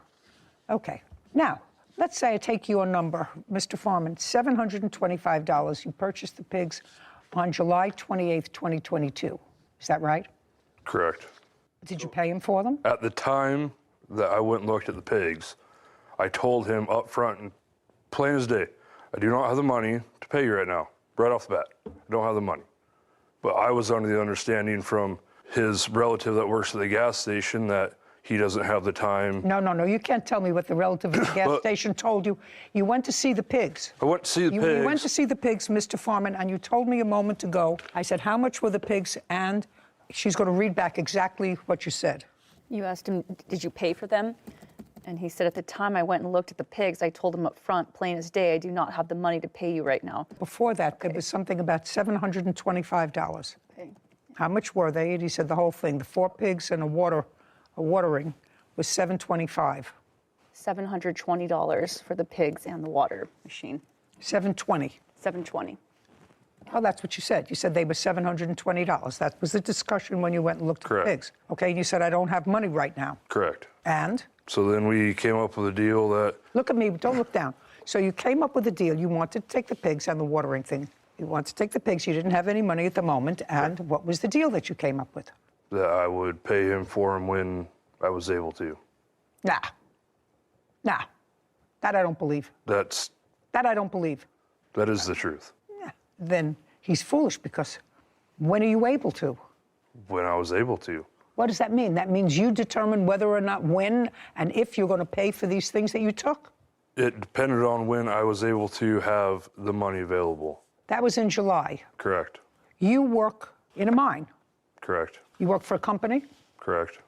How long have you worked for them? 3 years. Mm-hmm. You get paid annually or by the hour? Annually. And what's your pay annually? $90,000, give or take. Give or take a what? I get bonuses. Okay. You're going to get, in the month of January, a 1099. How much did you earn last year with bonuses? I don't know. I haven't received my bonus yet. Oh, you haven't received it yet? Okay, so it's $90,000 base pay. Who else do you support? My wife and 5 children. What does your wife do? Stay-at-home mom. When was the last time you sold any pigs? It's been a while. How long? Month and year? It's been probably 6 months, 6, 7 months. Okay. How many did you sell? At the time, in the last 6 or 7 in the last 6 months. How many did you sell? 1 or 2. Well, I want you to think carefully. If you're on a salary and you have a wife and 5 children, that it's important if you make between $800 and $900 for each pig that you have. I want to know if it's 1 or 2. It was 2. And let's say I'm not going to take the higher figure, I'll take the lower figure.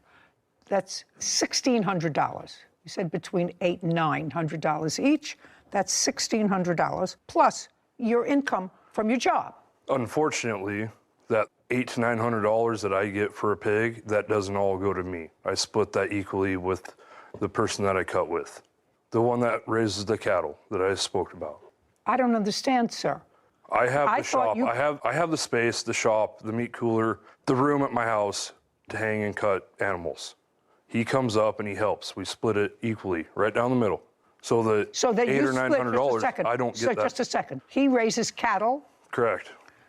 And you split his cattle with him, and you have pigs, and he splits the pigs with you. No. I let him use the shop and my meat cooler. The cattle's his deal. But he comes up and helps me cut and wrap the pigs. Oh, then he doesn't get half. That's baloney. That's baloney. If you raise them, you feed them, you pay for them. If he wraps them, you're not giving him half. In any event, it's not. In any event, you have a job. You have a $90,000 plus job. You made a commitment of $720 to the plaintiff to pay for his pigs, and you paid nothing. The pigs died. Just a second. I read that here. Tell me when the pigs died. Tell me the month and day the pigs died, that you communicated with him. This pig died, that pig died, this pig died. I didn't communicate with him about when the pig died or when Did you communicate with him at all? I'm sorry, when he asked you for the money. Yes, I'm sorry. I was. Okay, when he said, where's my money? That was in what month? I know when, July 28th is when you picked them up. In what month did he communicate and say to you, I want my pigs, or I want the money? Tell me. August. August what? One was August 16th, one was August 17th. Okay, so he communicated with you the 16th and the 17th of August. So by this time, you've had the pigs at your place for about 2.5 weeks, from the 28th to the 16th or the 17th of July. And the first one had already died in that. Just a second. During that time, now, when did the first pig die? A week and 3 days after I got it home. Did you tell him? No. Oh, then you're going to pay for all of them, sir. What? You're going to pay for all of them. No. Oh, yes. Just show me that you said to him, one got sick, it died. I'm afraid for the others, so I just as soon give them back to you and cancel this whole deal. Show me. I offered multiple times to take the pigs back to him and the water. Just show me.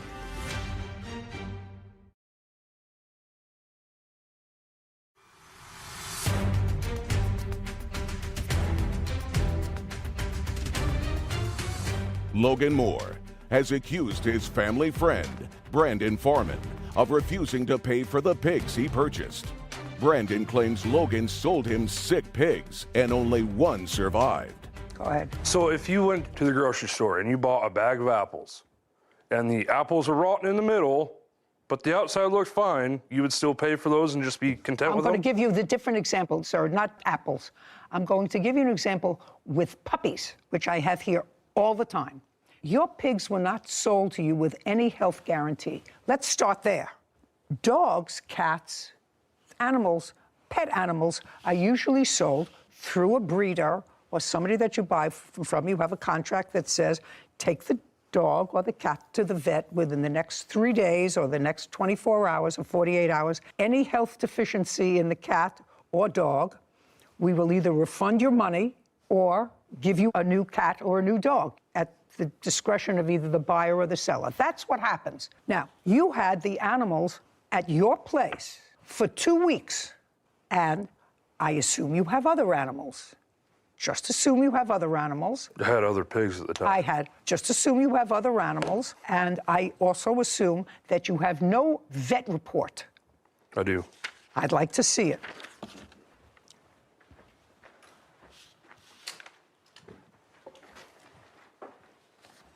This isn't a vet report. It's the bill. I don't care about a bill. I want a report. I don't have a report. I have the bill. Then, sir, you're going to pay him his $720. You're going to pay him his $720. I don't care what the bill was. How does he know? How do I know what the pig picked up, the one that died, at your place over the course of a week and a half.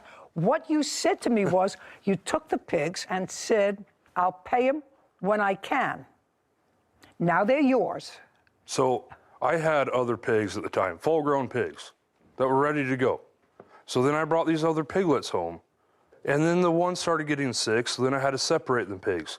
So then I had to spend all this time and money giving them shots, trying to keep them healthy, and then I had to build a whole separate pen to contain them because I don't want to get the full-grown pigs getting whatever disease or whatever they had. Did you ever call the plaintiff when the first pig got sick and said, listen, this pig is sick, and I'm not sure about the other piglets that are here, and that's in the first 2 weeks. I'd like to return them to you. He didn't have any babies at the time because he had sold 5. He had 9 in the whole litter or whatever they call it. Just show me that you said to him, one got sick, it died. I'm afraid for the others, so I just as soon give them back to you and cancel this whole deal. Show me where you did that the first 2 weeks in August. When I first picked up those pigs, just show me. I don't have that. Sir, then what you're saying is unreasonable. It's not unreasonable. Why do I need to burden him with these sick pigs? But I'm not going to pay for a product that I don't get anything out of. Then you've become the lawyer for the plaintiff, the lawyer for the defendant, and the judge. You said, I bought them. I didn't pay for them. But I shouldn't have to pay for them because now I had to build a whole separate pen. I had to separate them. And this is all without advising him. All without advising him and saying to him, listen, I didn't want to buy sick pigs. It looks as if these are sick pigs. I don't want the extra responsibility. I don't have the money right now. Take them back. Show me. Show me. I offered multiple times to take the pigs back to him and the water. Show me. Show me within the first couple of weeks when one died, so you had to separate all of them. That's the first 2 weeks in August. That's all I want to see. Right here. I'd like to see August it, please. 17th. Okay, great. We won the blue. Shh. I'm reading. This doesn't say anything about sick pigs, sir. August 16th, 17th were the 2 dates you gave me. This was on August 17th. He says, do you have the money to me tomorrow, or I'm getting law enforcement involved? You don't say one of the pigs is sick. One of the pigs died. I'll bring them all back. You say, I'm working on getting you the money. But if this is how it is, then I will bring you back the pigs and all tonight. I have some blank coming up that has taken precedence in my finances. I'm sorry that this has been less than ideal, but this is where I am now. That doesn't say anything about pigs being sick, dying. It says, I have other things to do with my money now. That's what it says, right? But I clearly That's offered what it to says. bring Well, the pigs back. Just a second. That's what it says. He didn't have a buyback agreement from you. Now you have the pigs. Whether they died or whether they didn't die or whether they got sick, you've had them. Now we're in January, August, September, October, November, December. We're in January. We're 6 months later. Judgment for the plaintiff in the amount of $720. Thank you very much. This court is adjourned. Did not expect Brandon to mention sick pigs. They just wouldn't put on weight. They started not wanting to eat or drink anymore. Then they just got real skinny, no matter what I did or the vets did. He never told me.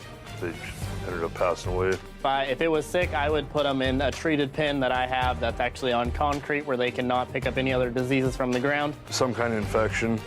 And I make sure the animal is even safe for transport. Wasn't going to do the blood test on them to try to figure out. I honestly have done multiple payment plans with multiple farmers. I shouldn't have to pay. And I will do it in the future too. Got frustrated. I'm glad it's over. I don't have to chase my money anymore. So I don't know a lot about pigs or farming or, or housing pigs, but I was really surprised at the profit margin that the defendant was explaining. If you buy the pigs at 40 pounds, I'm not also great at math or word problem math questions, but if you buy a pig at 40 pounds for $160, you have to feed it all the way up to 280 pounds in order to sell it to anyone. You have to, I don't even want to think about how much food that requires to feed the pigs. But then your profit, even if he wasn't splitting it with whoever helps him cut and butcher the meat, is only $800 as a high figure. That seems like a very low profit margin to have pigs in your house and to have them in your backyard and build a pen with 5 kids. That just seems like a lot for a profit margin that I expected to be much higher. That's really labor-intensive work. It just blew my mind. Yeah, different part of the world. Different part of the world. So if you don't like that part of the world, then you go to law school. I guess. Or you become a podiatrist. Or you visit. Or you visit. Miss Shara Garrett is suing her former friend, Michael Codia, and his girlfriend, Brianna Serrano, for a personal loan, car damages, and an assault. Court come to order. All rise. Have a seat, please. Hello, Judge. Case number 2056, Garrett versus Codio scenario. Thank you. Miss Garrett, this gentleman, Michael Codia, is that correct? Codia? Yes. You and Mr. Codia have been lifelong friends, according Yes. to what I read in the complaint. Lifelong, you're both very young. How do you know him? Well, we used to ride bikes together. His mom used to also braid my hair when I was a child every Sunday. But you and Mr. Codia were never involved in any relationship other than just friendship. No. And Mr. Codia, Miss Serrano is currently your girlfriend. Correct. Yes, Your Honor. She had been your girlfriend and been living with you for a while, and you have a child together. Yes, correct. Well, she's currently pregnant. We're expecting, yeah, we're expecting. Great. You had a fight. Yes. With Miss Serrano, and that was around June of this year. Yes, Your Honor. And it was a substantial enough fight that Miss Serrano left the home, and she left the home with your child. And how old is your child? As I was saying, we are expecting. So you don't have a child No, together? She's 6 months pregnant, currently. Okay. So you're just living, and she left. Correct. At about the same time, Miss Garrett, your friend, needed a place to stay. I wouldn't say needed a place to stay, but What would you say? it was more like I kind of had a clue, like she had a place to stay, but it was just one of those situations. No, look over here. Look over here. Okay. Sorry. Now, Mr. Codia, I want you to understand there are very few stories that are new under the sun. I want you to really understand that. I have children. I have grown grandchildren, boys and girls. I've seen all the movies that I want to see about romance and guys. So your girlfriend leaves you. Yes. Yes. And would it be fair to say that you invite Miss Garrett to come and stay with you? Yes, it would be fair. Had you ever invited her to come and stay with you before? No, I have not. Not in the current apartment that I'm staying in right now, no. Had you in another apartment? No. So the answer is you had never invited your friend to come and stay with you before. No. Interesting. So on June 27th, she left. On what date did you invite Miss Garrett to come and stay in your apartment? June 16th. June 16th? Yes. So 11 days before Miss Serrano left? Miss Serrano left about a week prior to her coming. What date did you leave, Miss Serrano? Do you recall? I don't recall. I recall it was the end of or mid-June of this year, I would say. I had personal things going on, so I really wasn't, Now, Miss Serrano, I'm going to ask you why you left. We had a falling out. Me and Michael had a falling out. Yes. What did you and Michael have a falling out about? Well, at the time, my mother was in the hospital, so that it was a disagreement surrounding having to move back home and take care of her in the household. And? And that was pretty much it. Well, what did he say? He said he didn't want you to, and you... Yeah, he pretty much, long story short, didn't want me to move back to my mother's house, so that caused, Okay, so he wanted you to stay? Yes. Yes, he wanted me to stay, but, He wanted you to stay. Now, did you know that the two of you were expecting at that time in June? Yes. So he knew that you were expecting a baby, that you wanted to go back to your mother's house because she was ill and you wanted to help take care of her. Is that correct? Correct, yes. And despite the fact that he said, don't go, you left. Yes, ma'am. And you went home. Yes, ma'am. Okay. And it would be fair to say that he was annoyed. Yes. Oh, I'm getting this whole picture now. It's so easy. Okay. And about a week later, he invites this attractive young lady who's been a friend of his for a long time, a non-romantic friend, to move into the apartment. Yes. You know that was nasty, right? Oh no, yes, I know. You know that was nasty. That was an agreement between them. No. And, you know. But you know that was a sort of a nasty thing to do. Oh no, I'm fully aware. Yes, Oh, okay. Yes, ma'am. I Yes. just want you to know what you're sort of dealing with. Yes, you know. I'm fully aware of what I'm dealing with. Thank you, though. Thank you. I appreciate it. Thank you. Okay, good. Okay, so, Mr. Codia, in order to sort of get even a little bit, you invite Miss Garrett to come and move in. No rent or anything, because you didn't have an agreement to pay rent. You weren't going to pay rent or anything, and you moved in. And you moved in on? I moved in on the 1st. On the 1st of? July. July 1st. Now, Miss Serrano, I'm going to come back to you because this is such a fascinating story. Oh, Lord. Such a fascinating story. And he deserves to get dumped on a little bit. Oh, there's more where that came from, yes. I said that's more where that came from, yes.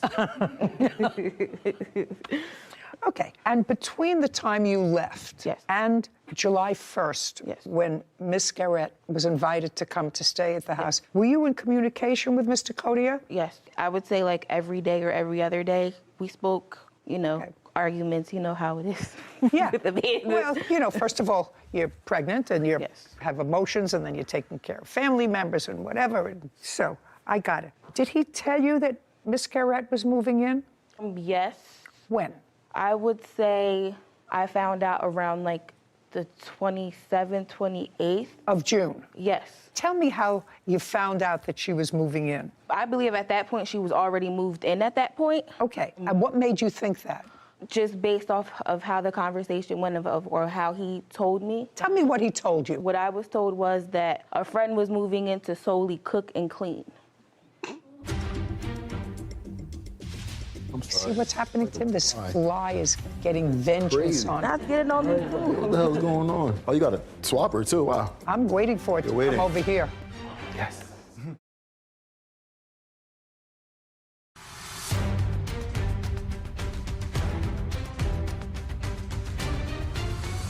Nashira Garrett claims her former friend, Michael Codia, and his girlfriend, Brianna Serrano, owe for a personal loan and an assault.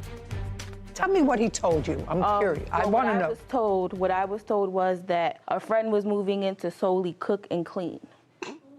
That's what I was told. Okay, did he tell you who? Who it was. I never met her. But he told you who it was? Yes, he told me who it was. And that made you, I would probably guess, a little annoyed and unhappy. I mean, I was annoyed. I would be annoyed. I mean, I was annoyed because I had personal things going on, but in between that time before actually realizing that she was living at my apartment, I actually had a brief interaction with her. I met her at a park. I met her. So... Between the time you moved out? Yes. Okay.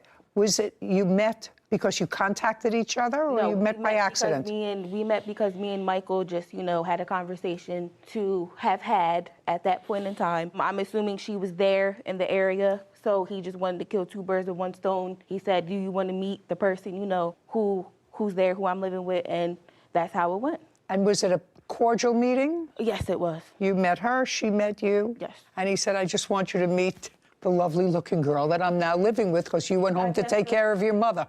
I guess so, if you want to put it... Yes, he... Don't forget.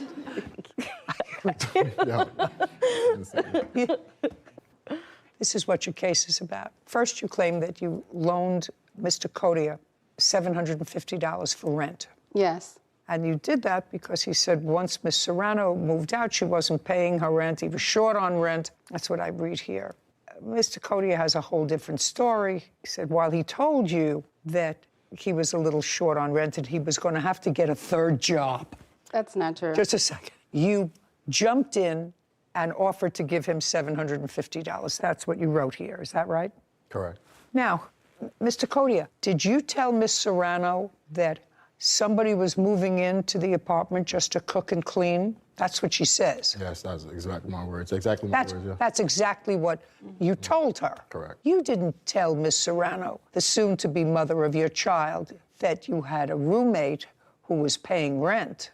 I did not. Miss Serrano, what kind of work were you doing when you were living together in June? I had a work-from-home position, will still currently do as a Medicaid specialist. Were you sharing rent with him? Yes.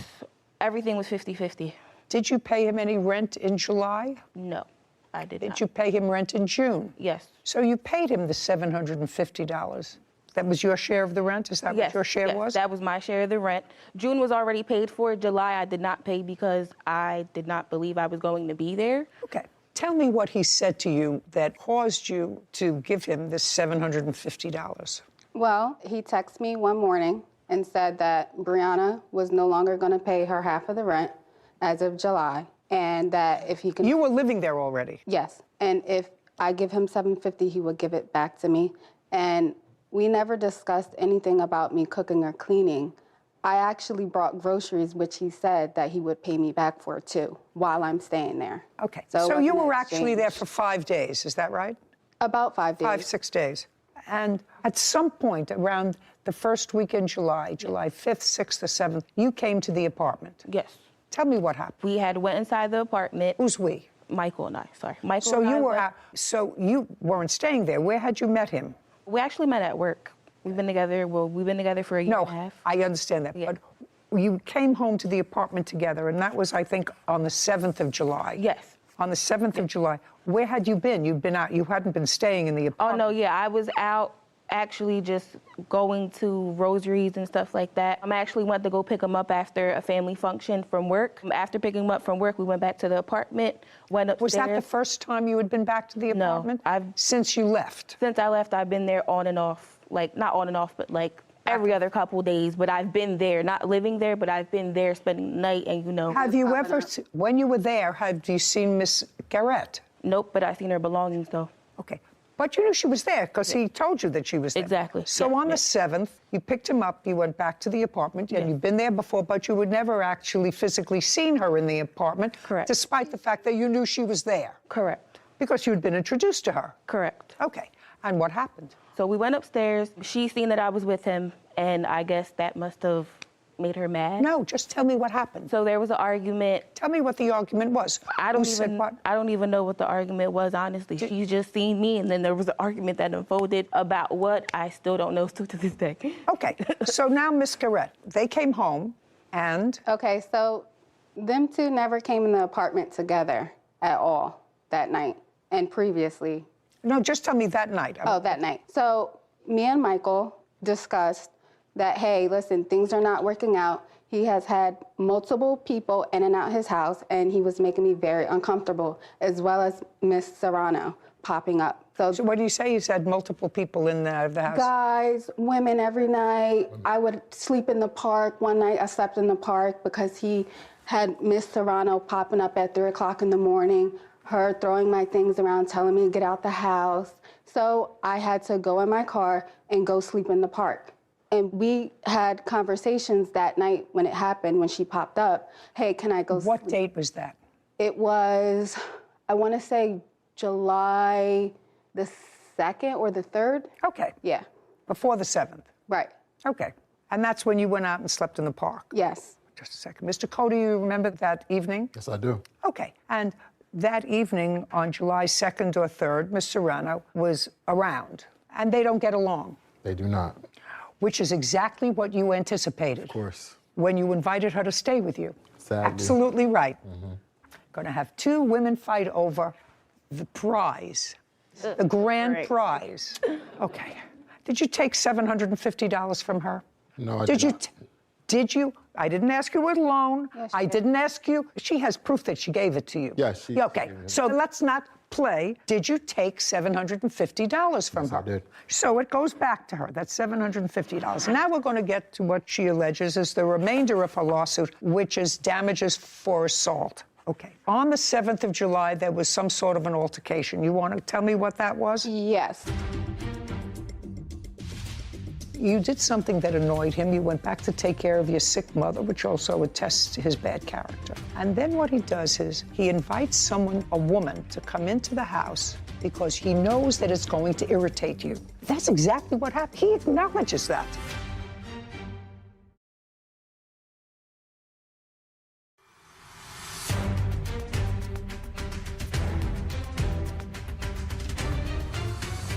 Nashera Garrett has accused her former friend, Michael Codia, and his girlfriend, Brianna Serrano, of damaging her car and assaulting her. Now, on the 7th of July, there was some sort of an altercation. You want to tell me what that was? Yes. So that evening, I went into the house, and he had his witness, Darius, there. And this person? Yes. And me and Michael had conversations about him before, and I just thought it wasn't a good influence. So that evening, I walk in the house, and I'm sorry, let me back that up. I asked Michael if he's gonna have men come in the house, could he please be there while I'm there with them? Because I didn't feel comfortable. He said yes. So when I walked in that evening and saw Darius there, I texted Michael and said, Michael, we need to have another talk, because every talk we have, I'm thinking that we're having understandings, but we're not. So, and Darius set up a whole twin-sized bed up in the living room. So I went out to my car. I said, Michael, when you get home, I'm in my car, so meet me in my car when you get off. It was around 8:30 when Michael had came, and I was sitting in my car. Me and Michael were talking, and... Was he in your car with you? No. He was outside of my driver's side. So that's when Miss Brianna came, and she started hitting him upside his head, and I tried to get out of the spot that I was in, and next thing I know, my window's down, and she comes and she's attacking me, punching me in my face. She keyed up my car. When she first came up to my window, she keyed my car. Yeah, I can show you. What? Okay, did you file a police report? I didn't. Why? I just didn't. I took care of my bruises and my scar. I did call 911, but then I hung up. I just didn't. And Okay. Do you have photographs of your injury? Yes.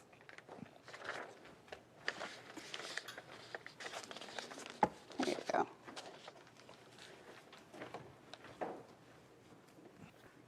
So what you're telling me is that this was a scratch across your chest. Mm-hmm. And that's a scratch that was caused by Miss Serrano. Yes. And that was in July. Yes. Ms. Serrano, I'd like to hear your version of what happened on the 7th of July. Like I said before, there was just an argument that took place. That wasn't, I nothing want you to physical. start the argument from the beginning. Okay. Okay. She's outside in her car. Mm-hmm. Michael is talking to her at the car. Oh, yeah. Did you drive over there or did you walk? How did you get I there? parked my car like in front of the house because they were on the side street. So I walked. She walked there? Exactly. You parked yes, the I car. walked. Now, let me ask you a couple of questions, Ms. Serrano. Did Mr. Codia ever give you an indication that Miss Garrett was no longer going to be living there? Not that I could recall, no. Well, I want you to try to recall. I was told after that whole day went, the day after that, the conversation was going to be for her to leave the house. Okay. And what were you coming over for? What brought you over there at 8 o'clock at night? For him. What do you mean for him? Well, he left something in my car. He left a charger or something.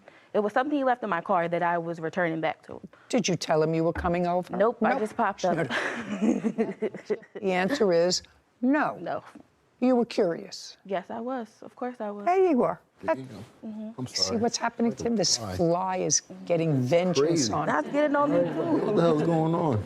Oh, you got a swapper too? Wow. I'm waiting for it to waiting. come over here. Did you seek medical treatment? I did not.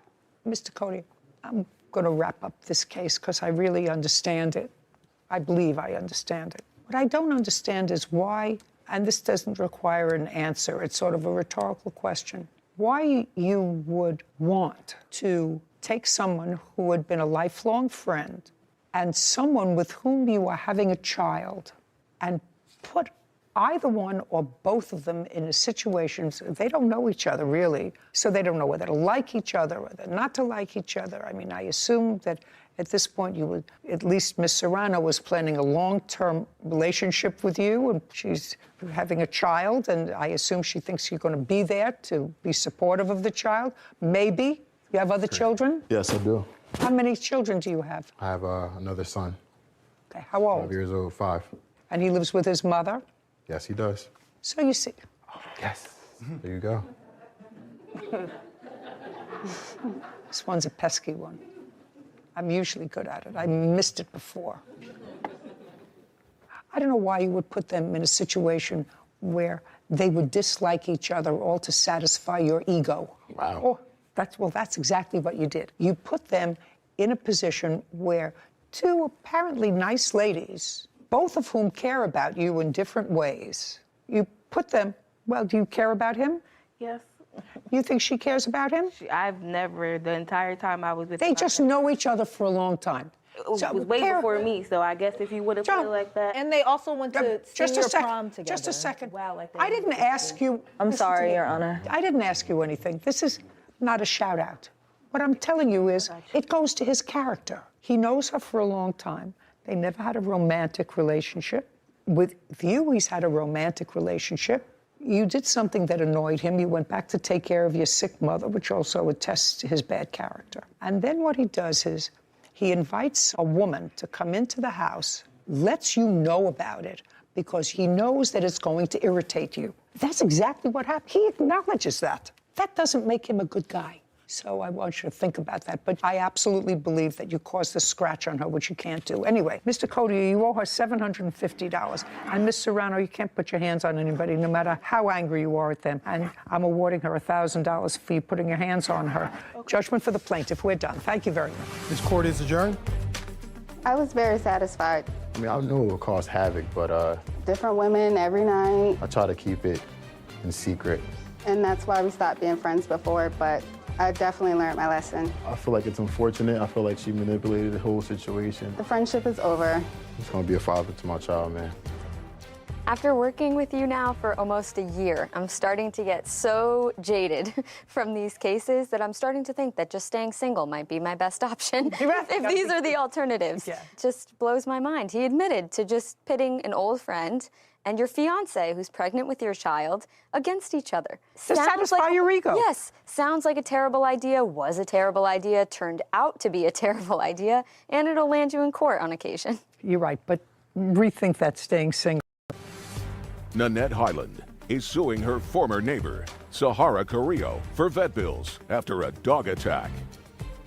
Court come to order. All rise. Have a seat, please. Hello, Judge. Case number 2042, Highland versus Carrillo. Thank you. You're welcome. Tell me your dog's name. Faith. How old is Faith? 11. How long have you had her, Miss Highland? Since she was 5 weeks old. When did you live next door to the defendant? Yeah, it was across the way, but... It's across? Yeah, my side of the door faced her side of the door, and there was a grassy knoll in between. Do you have a photograph of the area? No, I don't. Do you? I'd like to see it. That's mine, and this is where hers would be. Okay, thank you. Mm-hmm. Okay, so this is whose trailer? Hers. Miss Carrillo. Is there a street in between this area? That's where hers would be, right Where? there, in that area where the rocky thing, right after the grass. Kevin, give this to the defendant. Maybe and have this her one's put better. Where the plaintiff's trailer would be. Okay. And where hers was. This is where hers is, would have been right here. Just put plaintiff and show me where yours was. Mine is right here. Put it down. Let me see if that makes it clear to me, Kevin. Thank you. Yours is here, plaintiff's is here, and this large grass area is a common area? Yeah. It's a common area because you're all the way down here. This is a relatively large space. It's only like... I wasn't talking to you. Sorry. Okay. And the incident that involved your pet, Miss Highland, happened on October 8th, 2021. Yeah, it was actually October 9th after going back through the paperwork. You are no longer in this trailer park. No, it's an RV park, but yeah. An RV park. How long were you there? 4 or 5 months. It was like mid to end of May, and this happened in October, and within 3 weeks, I got a place. And that's your dog? That's the dog that was injured that day? Yes. And what kind of a dog do you have? A Vizsla mix boxer. A Vizsla? Vizsla, uh-huh. So tell me what happened, Miss Highland, on October 9th. I had gotten up, and I was taking my girls out to go potty. How many of those do you have? 2. I have a puppy that's almost 2 years old, and then Faith. So I was taking my girls out to go potty, and I'd been looking to make sure that the dog was inside, and I didn't see the dog, and it was on its chain under her trailer, apparently, because when we came outside. Was your dog on a chain? On a leash, yeah. Well, what kind of leash? That's not right. Yes. That's not true. Well, that's a leash. Right. That's a leash. It was She says on- the dog was on a chain. No. Do you have? Yes, it was. I don't have a chain. Okay. I don't have a chain. Never had a chain. It's been a leash. Okay. Were you outside on October 9th at the time of this incident? Were you outside when it started? Yes. I was outside on top of my stairs. No, you weren't. Okay. You're not allowed to answer her. I'll come back to you. Okay. Okay, so you're taking your dogs out to potty. Were they on a leash or off leash? They were on a leash. But she didn't have They them. go outside. Don't speak. Okay. I always have them on a leash whenever they go outside. Were they on a leash on October 9th? Yes. Okay, so you were taking them out, although you did say, Ms. Highland, that you let them out in your front yard, is what you said, I believe, in your complaint. Let me see. You didn't say I took. You said I let my dogs out in the front yard to go to the bathroom. Mm-hmm.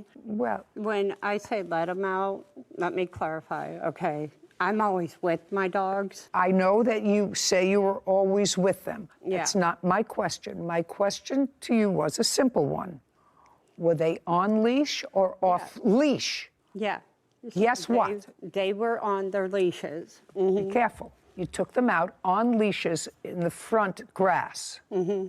And what happened? When we got down to the bottom of the steps, her dog came out from underneath the trailer and grabbed Faith. Well, she was on a leash. Yeah, but she grabbed her. The puppy started to go one way, and I had Faith and dropped her leash, and the puppy was going, like, she got out of my hand and was taken off, and her dog was under the trailer, didn't know it because I had been watching to make sure she had been inside, but didn't see her or the dog out, and she came out of the trailer after the dog grabbed Faith. In what location did her dog grab Faith? Right by my trailer, right by my steps, where I had my steps. The chain was long enough for the dog to go past the tree that was right there in between the two properties. And she came out and Your dogs started came right beating- up to my just- dog. just a You didn't have a hold of the leash. You're not. That's you're not- because the listen to dog me, you're broke not free. Sorry.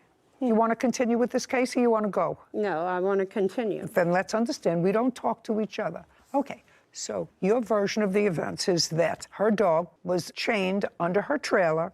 You came out with your dogs on leash. The puppy ran away. You dropped her leash.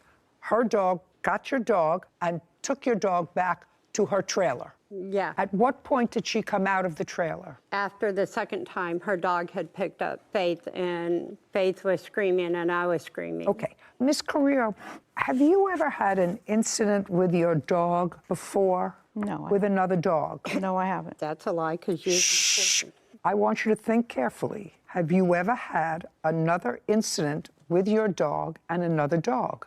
No. How long have you had your dog? Since she was a puppy, 9 years, since 2013. And this is the first time she aggressively bit another animal? Yes. Okay. You have information to the contrary, Miss Highland? Yeah. Okay. Because I'd like you to tell me. Okay. When I first moved in, she even told me about how her dog had killed a couple other dogs.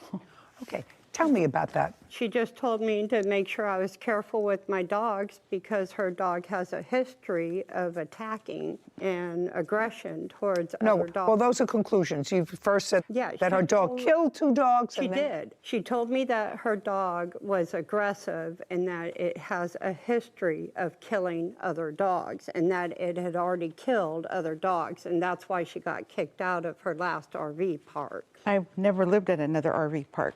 That's my first RV park ever living at. Where did you live before? At my mom's on Ming Avenue. Did you ever indicate to Miss Highland that she should keep her dogs close to her? We've never spoken prior to the incident. We never, just maybe a hi. She just had moved in. I never spoke to her. You want to tell me your version of what happened on the 9th of October? Yes, I was outside on top of my stairs. I was sweeping. My dog was at the bottom of the stairs. I have her tied up to the stairs. There's a ring where I clip her leash to, so she can't go far. It's just this distance while I was sweeping. Would you hand that to me, please? And I can hear her dogs barking while they were inside. Would you open it up for me? Okay, what you're telling me is that this is what you tied on to under the stairs. Where did you tie it? This part right here. And then Where? I have Where? I have to show you how I have it, put it on. Can you give it back? Let her show me.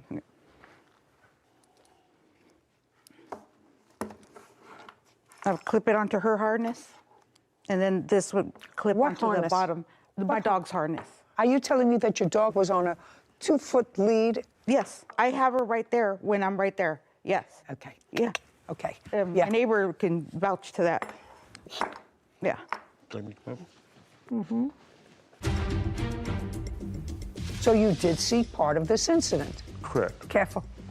You saw it from your trailer, from your RV? Sitting outside my trailer, in front of my trailer. So I want you to tell me exactly what you saw.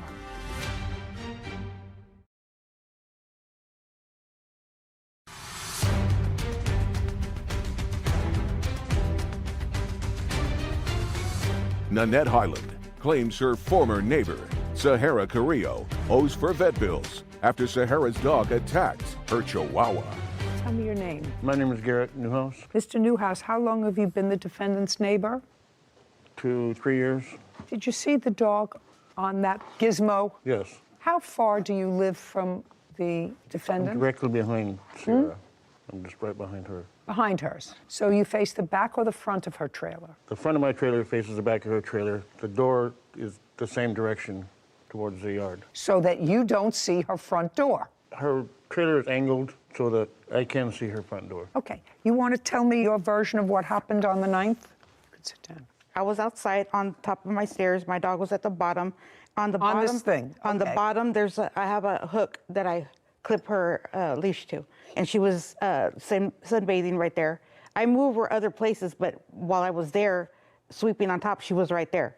So then I hear her dogs inside that were barking, and then all of a sudden I hear the door open and the dogs just come rushing.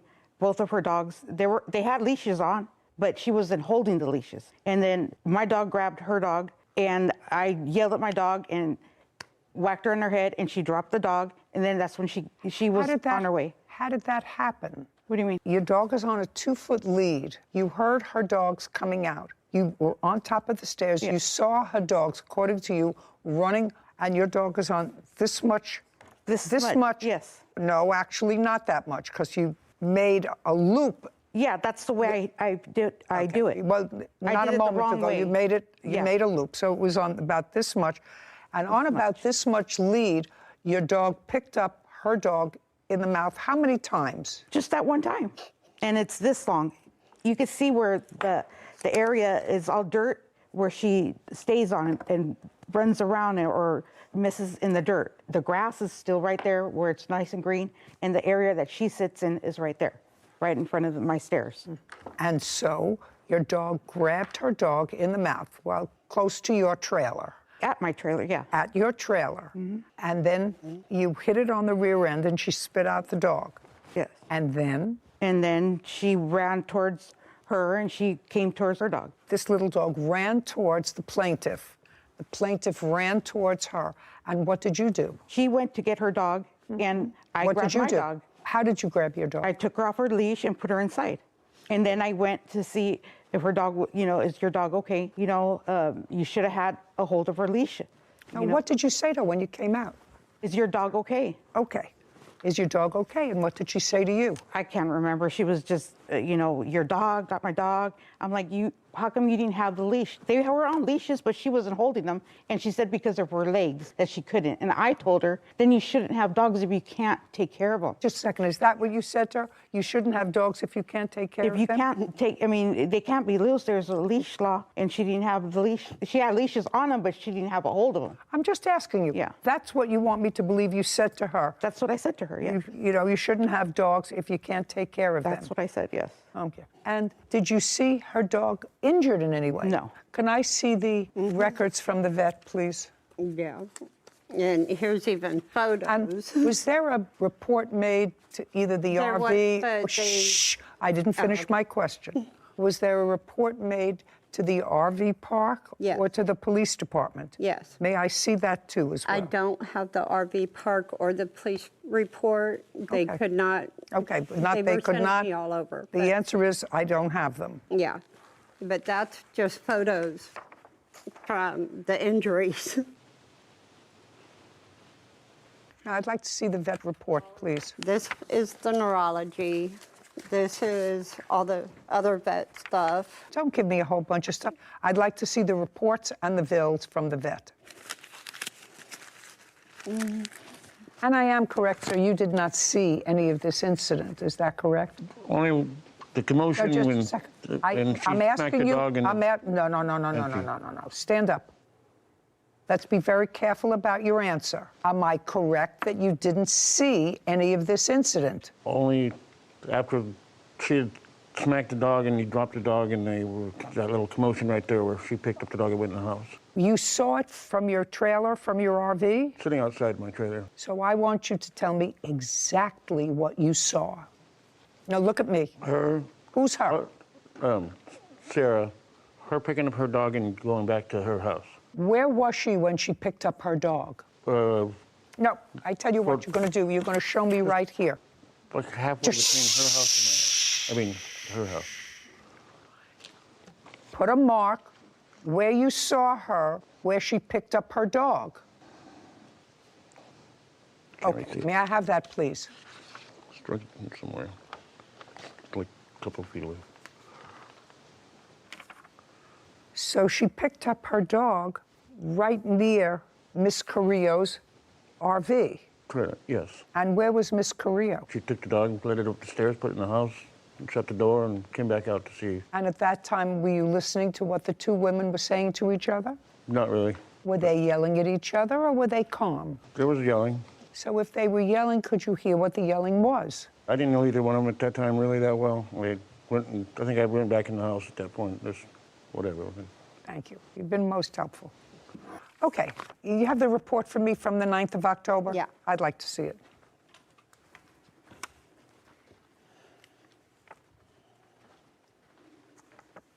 Okay, so there was one set of stitches that the dog had. That was her first surgery. Okay, let me see the second time she was there. This is the stuff for that one.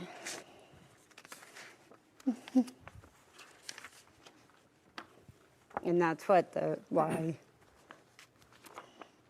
Well, this was the day afterwards, and when did she go Right. back? It was June 30th because she was having grandma seizures, and they had to keep her because they had to start her on phenobarbital because of the eye injuries and the head injuries. Well, it doesn't really talk about those That's injuries. in the pictures. It shows where her head was punctured. I see one wound, and I don't see a photograph. On the picture itself, if you see her head, there's a mark right here on her head by her eye. That was a puncture wound that they had to clean out.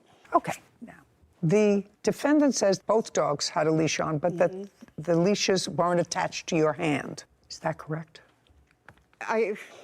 Honestly, I don't remember because most of the time when I'm coming down the steps, I have their leash in hand, and sometimes, like going down the steps, I lose the leash or I drop it and they are at the bottom of the steps waiting for me because they know it takes me a minute to get down the steps. Okay. If you're standing on your steps sweeping, you see her dog's running across, then you jump down from the step and you grab your dog. Didn't she say that she wasn't sure if she was holding the leash? Her dog Absolutely. came rushing toward my dog. I don't answer your questions.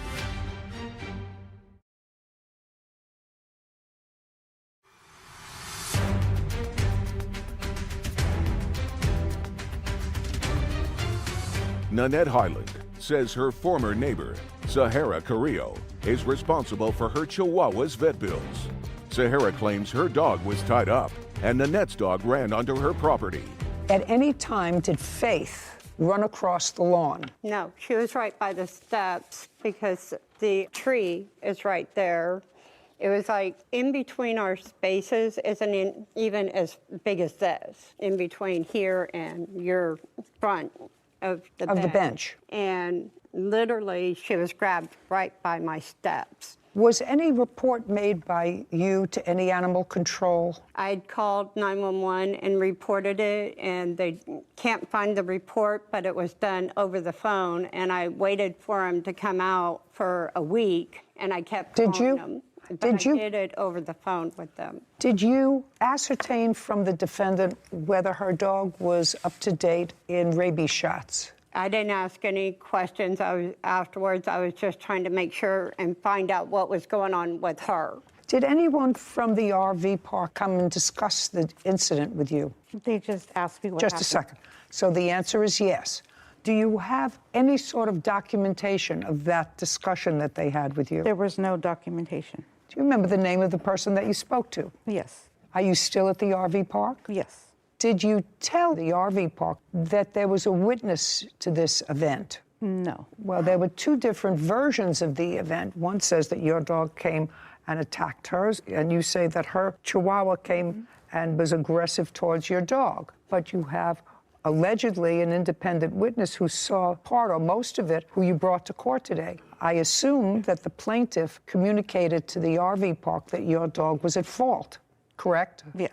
And you say your dog was not at fault. Is there any reason why you didn't tell the RV park that there was a witness? Oh, because I didn't know yet. When did you find out that he had seen anything of the event? Maybe like 3 weeks after. Tell me about that. How did you find out that he had seen any part of it? Because I was talking to him about what was going on, that she was going to take me to court, and then he said that he had seen. So now you were talking to your neighbor. Right. Which meant that you must have been at least somewhat friendly towards him. At that time, yes. At the time of the incident on the 9th of October. We didn't know each other that well. But you had lived there for a long time. How long did you live there? Since July 20. And how long has he been living there? How long have you been living there? A long time, 20 years. Long time, 20 years. So my question is, what prompted you 3 weeks later to have a discussion with him? Because I started to get to know him by then. I worked. I worked at that time. I worked a lot. You know, so I started to conversate with my neighbor. That's... Mm-hmm. Okay. How much were your vet bills? At this point, it's over $10,000. Have they been paid? Most of them. Okay. I'd like to see the bills, the last bill. And can I say something about what she said? First of all, she was in there way before I was. She had already been there over a year. And second of all, the thing is she couldn't have said anything 3 weeks after, because it wasn't after until my leg recovered from having to have emergency surgery from falling right after the incident happened that I even decided to file court papers. So the court papers weren't even filed until when? Until June. I didn't say they were filed. You said 3 weeks after. But anyways, so like all this I see the bills, back in October. Mm-hmm. And I literally couldn't get to the courthouse to be able to drive to the courthouse. How much do you owe the vet? What I've already paid is over $2,000, or right around $2,000 in cash that I've paid. But to get her MRI, I need to pay $3,000. There is no nexus that can be drawn between the seizures that she's having now, other than other than the vet saying that it's possible that it can be caused by trauma. Yeah. Other than that, that's the only thing I saw there. There was not a full report that said the trauma that she had 6 months before was the basis for these seizures that she's having. Seizures. She's 11 years old. Seizures right after the attack. Ms. Highland, you have to understand that you need an expert witness that you don't have to demonstrate that the seizures that your dog is currently having is a direct result of this dog attack. Right. Do you understand? Faith is 11 years old, and it's possible, just a neurology. second, it's possible that it comes from that. It's possible it comes from something else. I don't deal in possibilities. All I want to know is what vet bills you paid for October 9th and October 10th? The actual total was $1,526.62 without her medicine being involved. Okay, well, that's a reasonable vet bill for those 2 dates. She did have 2 different surgeries. And the medications that you're talking about were also included in that $1,526. Right. Other than for the seizures that you want me to draw a connection with, I'm not. And nothing more is owed to the vet for those 2 days, October 9th and 10th. Okay.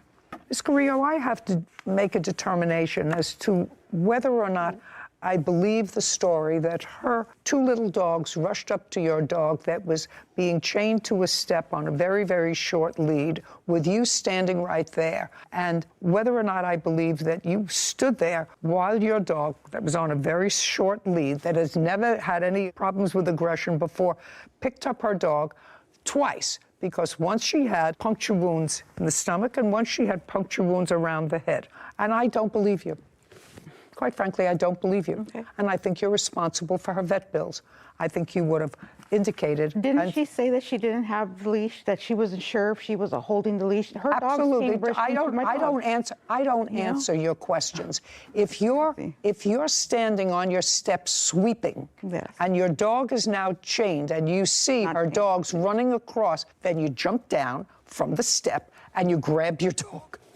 That's what you do. You have a very big dog that you keep on a very short, according to you, chain, and there's a reason for that. So if you're standing with it, this is not a question and answer. You're responsible for our vet bills. I believe her. $1,526. Judgment for the plaintiff. We're finished. Thank you. This court is adjourned. They behaved like even in the courtroom. She did get bitten by my dog, but they listened. Like, if I start counting to 3 with them, it was about her not having them on the leash and having control of her dogs. They go and do what they're told. About her dog getting hurt. I mean, I went to see if it was okay. Because that's how she is. That if my dog bites another dog, I'm gonna have to pay. So one thing I found interesting about that defendant's testimony was that when you were in your line of questioning about whether or not her dog had ever been in another fight or with any other dog, any interaction, she said no. I thought I remembered when I was reading her answer, she stated that she had a mutual understanding with the plaintiff that when her larger dog was outside, the plaintiff's dogs would be kept inside. Why would you need to have that sort of mutual understanding unless you knew that your larger dog had a propensity for violence towards other dogs? That's true. I forgot. Now that you mentioned it, I remember that I read about this mutual agreement. I wouldn't think that she was afraid that the Chihuahua would attack her dog. Probably not. Probably not. His former friend, Nadine Drury, for unpaid loans. Court come to order. All rise. Be seated, everybody. Hello, Judge. How are you, Captain? Case number 2015, Moss versus Drury. Thank you. You're welcome. Mr. Moss, prior to leasing an apartment with the defendant, had you known each other? Sort of. Tell me a sort of. So we met one time about a year prior. We have mutual friends, one of which had asked me to get ordained to marry her and her husband. So I flew in town to do that, and Nadine was there at their house when I flew in. We saw each other for a few minutes, and that's actually the only time we've ever met in person. And there came a time when you were looking for an apartment where? I was looking for an apartment in the Salt Lake area. And where had you been living? In Seattle. And where were you living, Miss Drury? In Salt Lake City. You were looking to move? Yes. So other than that one-time meeting when you were officiating at a mutual friend's wedding, you hadn't met before, but somebody suggested that you were looking for an apartment, you were looking for a new apartment, and perhaps you could rent an apartment together. Yes, that's fair statement? In fact. Yes, Your Honor. And in what month and year did that happen? It would have been in October of 2020 that this arrangement sort of came to be like, hey, maybe you should see if Nadine... Okay, but you did, in fact, sign a lease together. Who found the apartment? Nadine did. You did. Prior to signing the lease, Mr. Moss, had you seen the apartment? No. No is the answer. Did you ever see the apartment, other than videos or photographs of it? No, I never saw Prior to signing the lease? Correct. Also correct? Correct. On what date was the lease signed? On the 7th of November. of 2020. The rent on the apartment was how much? It was $585 a month each. $1,170, Your Honor. So $585 per month each. You both signed it on the same day. Did you move in? I did. On what date? November 8th.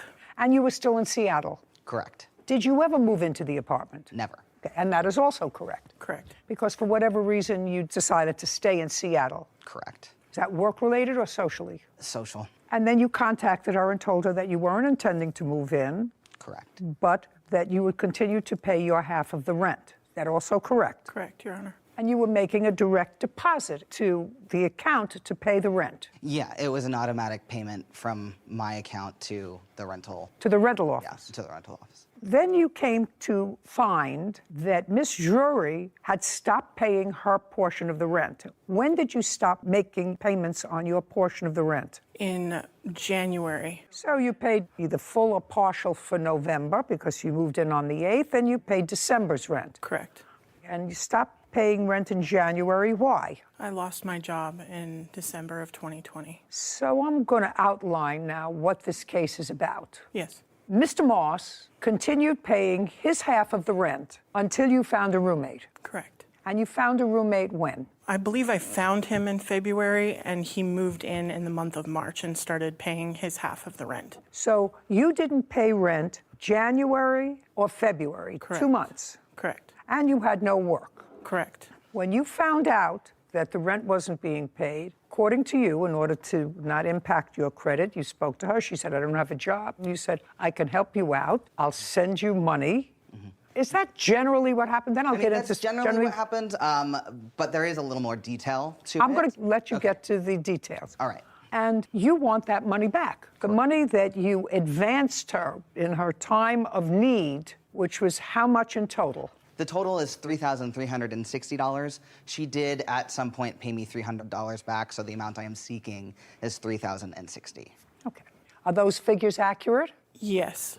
And he gave you that money, not because you were good friends, because you were a relative. He had met you one time. Right. And he had, in fact, said to you, I will continue to pay my rent, even though I know you from hole in the wall. I will continue because I signed this lease until you find someone to get me off the lease. That's correct, Your Honor. And your defense, it seems to me, to this action is that he was really trying to scam the government by depleting his bank account so he could collect food stamps or whatever.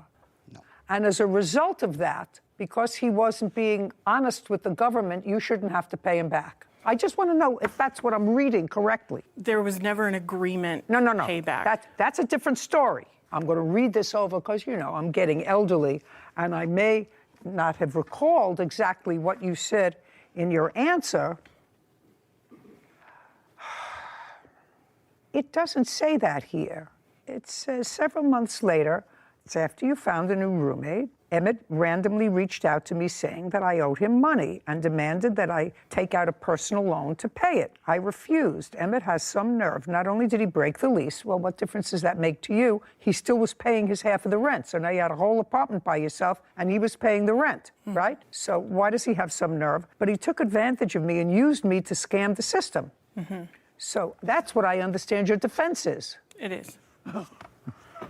I have video evidence, Your Honor. Video of what? Of Emmett. Of Emmett what? Of Emmett explaining why he was trying to get on assistance and how he was like, it's fine for you to pay rent with this money because I'm trying to empty my bank account so that I can get on food stamps. It is true. Okay, just a second. Just a second. Let's say that's true. He's going. I'm just trying to. Shh. I furnished the down payment for the car. Okay, so you bought 2 cars. No, just one. I didn't have a vehicle at the time. Oh, you know, I'm not believing you, sir. I'm really not buying this whole story.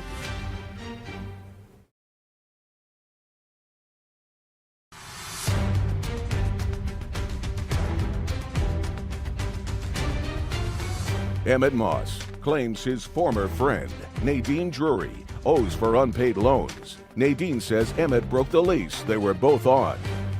I'm just trying to get your mindset. You know, I hate people who scam the system.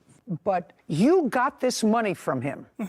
And your defense is that he was trying to scam somebody else, so you shouldn't really have to pay him back, even though it was his money. It was his money. It was his money that he took out of his bank and gave to you. Right. For no reason. That I never agreed to pay back for a lease that he was legally on. He's responsible for that rent money no matter what. You mean so you get to live there free? No, Well, no. just a second. So you get to live there free. If he paid for it for the months that you didn't, you got to live there free. He wasn't even living there. It's not as if he was living there and you didn't get to live there free. You lived there alone. Mm-hmm.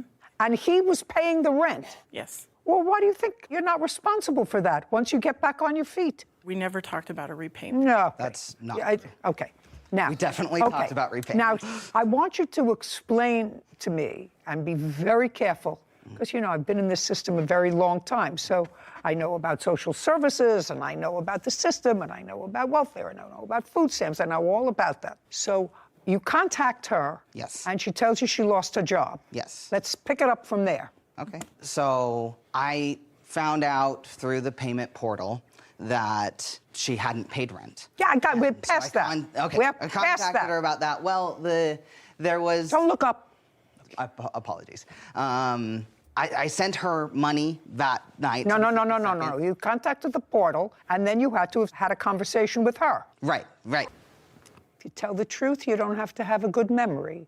Let's start with you contacted the portal, and you found out she hadn't been paying her rent. That was in January. Correct. January the 2nd. And January, she hadn't paid rent, and you called her, and she said to you... She said to me that she didn't have money to pay, which I was aware of because she had previously told me that she I was aware that she had lost her job. Just a second. How did you become aware that she had lost her job? Because we were friendly with each other. We were talking several times a week via Facebook Messenger. Fine. You knew that she lost her job. Yes. And I assume you knew if she lost her job and you were speaking several times a week. Let's be very careful. This isn't just calling the pay portal and finding out that this stranger who you met once wasn't paying her rent. You were speaking and you knew that she had fallen on difficult times. And? I did. I didn't... Don't go up here. Right here. I didn't know that she wasn't going to pay rent on time. No, just a second. You didn't know what? On the 2nd was when I found out that the rent hadn't been paid. On the 2nd of January? The 2nd of January. Just look at me. Mm-hmm. On the 2nd of January, you found out the rent hadn't been paid. What did you do? So I called Nadine to ask about it, and she told me that she didn't have the money. And so I said, okay, I have these extra funds because I, at the time, was also unemployed. I had been taking payments, unemployment payments, and then the COVID payments. And what? The extra payments for COVID on top of unemployment, because this was 2020. Welcome to Inflation 101. Right. So all of my payments had been late and had come in a lump sum. So that is why I had extra So your money. unemployment and your COVID funds came in one lump sum. Correct. And I want you to think very, very carefully. Mm-hmm. And you're living where, sir? Seattle. With whom? At the time, I was seeking a roommate. No. Where were you living? So I was living in Seattle. In Seattle with whom? No one. By yourself? Yes. Technically, someone was paying rent because they had moved out. No, you're looking up at the sky. Sorry. Don't look up at the sky. So somebody had moved out of their apartment. Yeah. Which had been prepaid in rent. Yes. So you were living there rent-free. No. This was my apartment that I'd lived in for 3 years. And someone else had moved in and then moved out. And they broke the lease, not me. They broke the lease, but they paid the rent. Correct. They paid their half. I was still paying my half of rent. I never defaulted on my rental payments in Seattle ever. And they were still paying theirs? Yes. So we were both each paying our respective parts of the rent. And I was paying rent in Utah. And you were paying rent where the defendant was living. Mm-hmm. Okay. So I want you to think very carefully. When you got your unemployment and your extra COVID money in a lump sum, how much did you get? What? No, don't look over there. You know exactly how much you got. Yeah. You don't have to think about it. Just give me a number. $10,000. Well, that should last you for a little bit. And you got $10,000 on what date? I don't remember. Month? It would have been in November. Okay, so now she's run out of funds, and you say to her, go ahead. By the time we get to January, I do not have $10,000. I have much less because of other circumstances. Like what? Like needing to purchase a car for the girlfriend that I stayed in town. A car? Yes. What else? Rental payments. That's it. Nothing. You bought your girlfriend a car? I did. Her car that she had was a beater, and I it don't was care. unsafe. I don't care. What about your car? I did use a down. I furnished the down payment for the car. Okay, so you bought 2 cars? No, just one. I didn't have a vehicle at the time. Oh, I'm not believing you, sir. I'm really not buying this whole story. You're living by yourself with a roommate. The roommate moves out. Your girlfriend had a terrible car. You don't live with the girlfriend. Don't. But you bought her a car. You didn't have a car, but you bought her a car. I had, if we need to back it up, I had given up my car in a bankruptcy earlier in the year because of... In whose bankruptcy? My bankruptcy. Your bankruptcy. That is why I didn't have a car. It's getting better all the time. Okie dokie. It was an interesting year. That doesn't mean you don't owe money. It just means I have to know the characters that I'm dealing with. I understand, Your Honor. Okay. While you were going to the program, which you said it was in person, were you getting any government assistance that was connected to this trade school? That's either a yes or a no.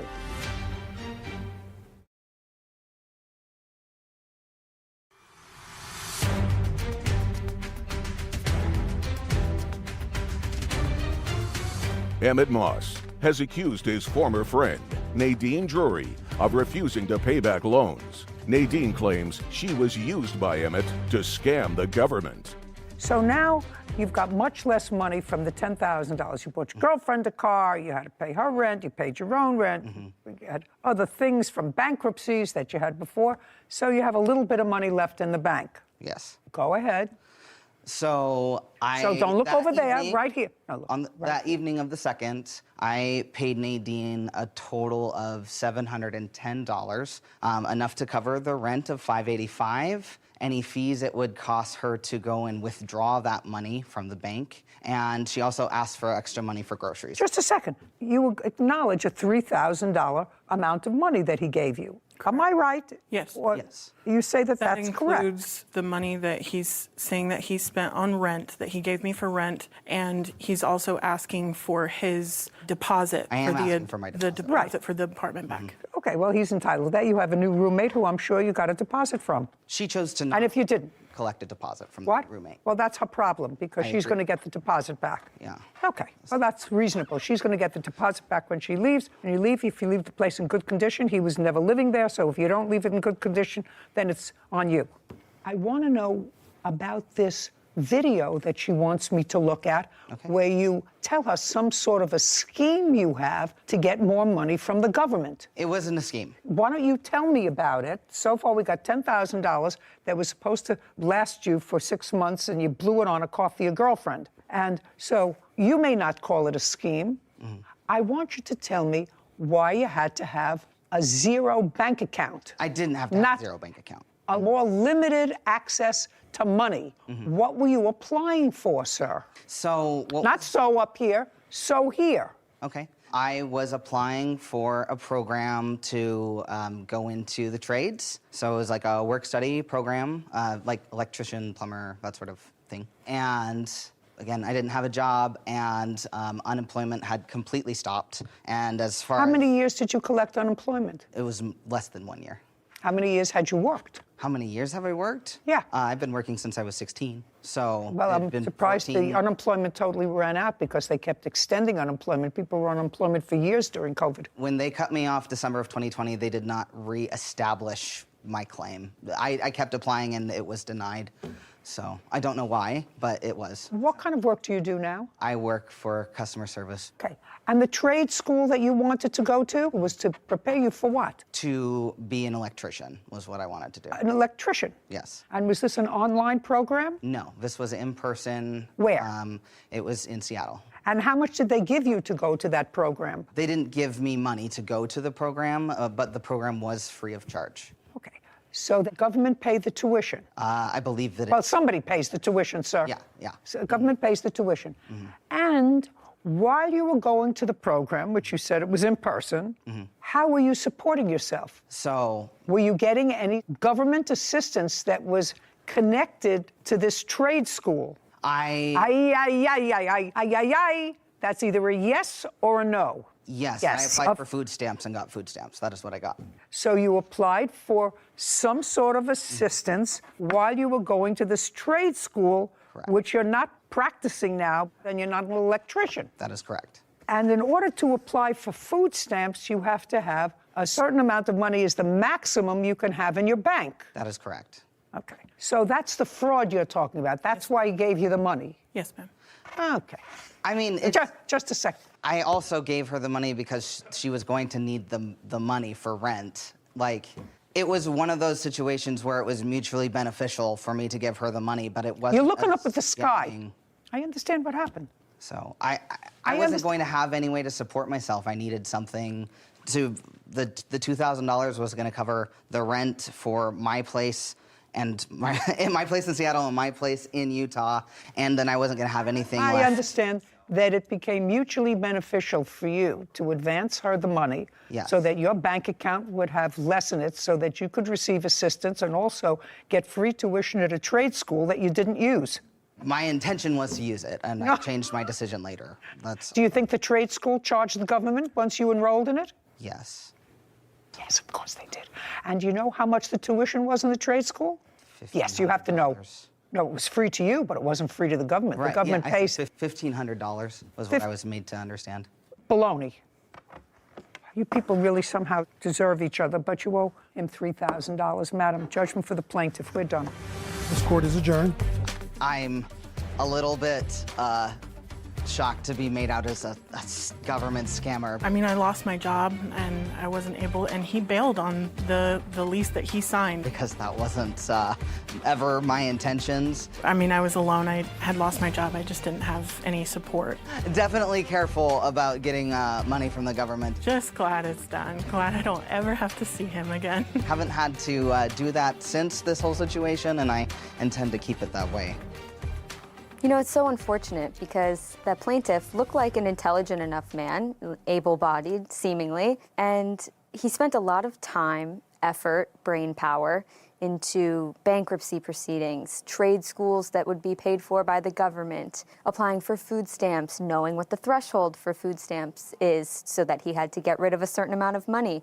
That seems like a lot of time and effort that could have been better spent gaining legitimate employment or skills at a trade school legitimately. And it's just unfortunate that some people decide to take the path that I view as more difficult in searching for ways to get free money. Really unsatisfying. Yeah. If you think about it, unsatisfying. Maybe going forward, he'll take a different path. Maybe. Daniel Gray is suing his former friend, Tony Woods, for car damages after a night of drinking and driving. Court come to order. Have a seat, please. Hello, Judge. Case number 2018, Gray versus Woods. Thanks, Kevin. You're welcome. Everybody sober today? Yes? Yes, ma'am. Yes? Yeah. You? Yes, I'm sober. Yes? Oh, yeah. Most definitely. Everybody. Okay, good. You two gentlemen know each other. You went out for an evening. I assume there was some drinking, and your car got totaled. Yes, ma'am. It is your claim that the defendant was driving your car when it got totaled. Yes. The defendant says he was drinking a little bit, but he says that you don't remember because you were so blotto that you were driving. Right? Yes. So that's what the case is about. Simple. Two drunks, nobody knows who was driving the car when it got totaled. Let's see if we can decipher it. If we can't, I may not care. Because you're not supposed to be in a car when you're drunk. Otherwise, you can kill a lot of people, as we all know. Right? Yes, ma'am. Want to drive drunk and kill yourself, that's one thing. Right? You take a lot of other people down, and sometimes you make it out. So you have to be understanding to the fact that the judicial system really doesn't give a rat's behind if the two of you were drunk and in a car, and neither one of you was together enough to know who was driving the car. When did this incident happen? It was November 27th, 2021. How long have you known Mr. Woods, Mr. Gray? I've known Mr. Woods about 20 years, I would say. So you've known him since you were kids? Yeah, since high school. And you have gone out frequently? Yes. Does he come to your house? Yes. You go to his house? Occasionally, yes. Occasionally. And where were you going on the 27th of November? We were going downtown Ann Arbor to attend some festivities from the Michigan versus Ohio State football game. To a football event. Yeah. How did Mr. Woods get downtown? Well, Your Honor, I got dropped off. By whom? My friend. Friend's name? Lauren. And where did she drop you off? She dropped me off in front of the Starbucks downtown where they were waiting because they were drunk. I didn't drink. Just a second. Lauren dropped you off at Starbucks. Where were you supposed to go from Starbucks? We were supposed to go to a club and hang out after the game. So you first went to the game? No, they went downtown right after the game, and I came to meet up to hang out. So it was all after the game? Yes. What time did Lauren drop Mr. Woods off at Starbucks? I would say it was around like 3, 4 o'clock. In the afternoon? I believe so. What time did Lauren drop you off? It had to be about 5:30, 6 o'clock. And when you say it had to be 5:30 or 6 o'clock, how do you know that? Because the game was over. I don't know. I don't watch football, so I don't know when it starts and when it finished. Do you remember what time the game finished? No, I don't remember exactly. Okay, so let's say Lauren dropped you off at 5:30. How did you set the time for Mr. Woods to meet you so that he could join your party? The game is over different times. Did you text him? Did he call you? So on the way, we had left from my barbershop, me and my witness here, Mo Chop. So you weren't at the game, you were in a barbershop? Yeah, we were at the barbershop at first. We watched the game. Oh, you watched, so you didn't go to the game? We didn't attend the actual game, no. Okay. We watched the game at the How many people, you, Mohammed, and who else watched the game at the barbershop? I mean, the barbershop was full of, we were still working at the time. We had left work after the game was over to go downtown to... Were you watching the game or were you working? I was doing both. I would have hated to be your last haircut. No, actually, it wasn't a lot of people there because that was the biggest game of Michigan's season, the last game, Ohio State. It's a big rivalry, so nobody was in our barbershop. So really. It was just party? It was... It was just party. You know, I'm old, Yeah. so, you know, it was just party. You said, Mohammed? It was a party. It was just party. Okay, so you left the barbershop, but how did you find out to meet them at the Starbucks? We had been communicating through text. So you knew what time they were leaving the barbershop, and then you got dropped they off. Now, what were you doing with Lauren? I was waiting to get to them. Where were you before? I was at home. I watched the game at home. With Lauren? No, with myself. Well, how'd you get Lauren to take you to Starbucks? Oh, I just asked her and gave her some gas money. Okay, so now you're at Starbucks, you meet up, and who's driving? I was driving. Okay, and that would have been a mistake. Excuse me? That would have been a mistake. I wouldn't get behind the wheel of a car, sir, if I was at a party all afternoon watching a big football game. Ma'am, I wasn't at a party. I was at my barbershop. I know you were at your barbershop. Yeah. Here, look at Mohammed. I know you were at your barbershop, sir. There had been any drinking going on at that time. There was no drinking in the barbershop, Mohammed? There was people participating. Some people weren't. Some people were. I wasn't. I wasn't participating. All righty. Okay. So now you go from this party in the barbershop all afternoon from this very big game, and you pick him up, and where were you going? At that point, we decided to go to a bar. Where was the bar? I'm not familiar with downtown Ann Arbor area, but like it was a bar that was suggested by... Stand up next to him. He's not familiar with a whole lot of things. You suggested a particular bar, Mohammed? Yeah, How far is that from the Starbucks where he was dropped off? about a couple blocks over. Okay, and you were in the car? I was in the car. Were you sitting in the front or the back when you picked up Mr. Woods? I was sitting in the passenger seat at this point. So Mr. Woods got in the back? Yes, he did. And you were going a couple of blocks to the bar? Yeah. Step by step, what happened next? So traffic is jam-packed down there, so we're really just inching to the bar. We get to the bar, we go inside, we have a couple drinks. Okay, so now it maybe 6 o'clock, Yeah. 6:30? Yeah, dark outside. And you have a couple of drinks at the bar? Couple drinks, yeah. What were you drinking? I was drinking water. That's not a drink that they like to serve at a bar. I was a designated driver, so. After we left the bar. Okay, so you were the designated driver, Yeah. and Mr. Gray was drinking. Yes. What was he drinking? I don't remember what his drink is. You remember what you were drinking? Yes, ma'am. What? I had one beer. Okay. Even he can't keep a straight face. You know, it's hard. It just, don't speak. Now, you were the designated driver. When were you designated the designated driver? Well, think very careful. Before you answer my questions, you know. Okay. I'm already 2 steps ahead of this game. I've When were you, yeah. I've watched you on TV, yes, I know. When were you designated the designated driver? When we left the bar, I was the designated driver. No. So it was when you left the bar? Yes. And who designated you the designated driver? Well, I kind of designated myself. I'm pretty familiar with the Ann Arbor area. It's actually my idea to go downtown, so. So you asked Mr. Gray if you could drive? Yeah, I thought it would be the best idea. And Mr. Gray said okay? Yes, he did. So you drove, and where were you going from the bar? To another bar. Better pickings at the other bar? Just bar hopping, you know, college, downtown, football. Okay, and what's the name of that bar? Where did we go from there? No! Speak, unless I look at you. The name of the other bar.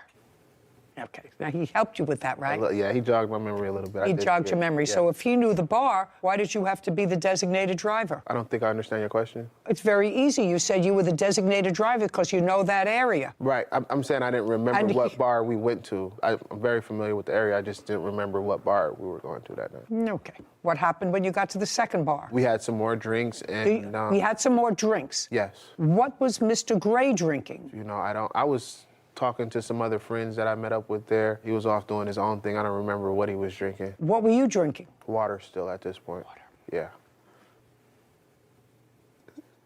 I like to stay hydrated. When I come out of the restroom, my car is gone. So I call him, and he's not answering the phone. So I'm sitting at the shop waiting. He called me and say, "Yo, man, you gonna kill me, man. I just crashed your car. I'm sorry, bro."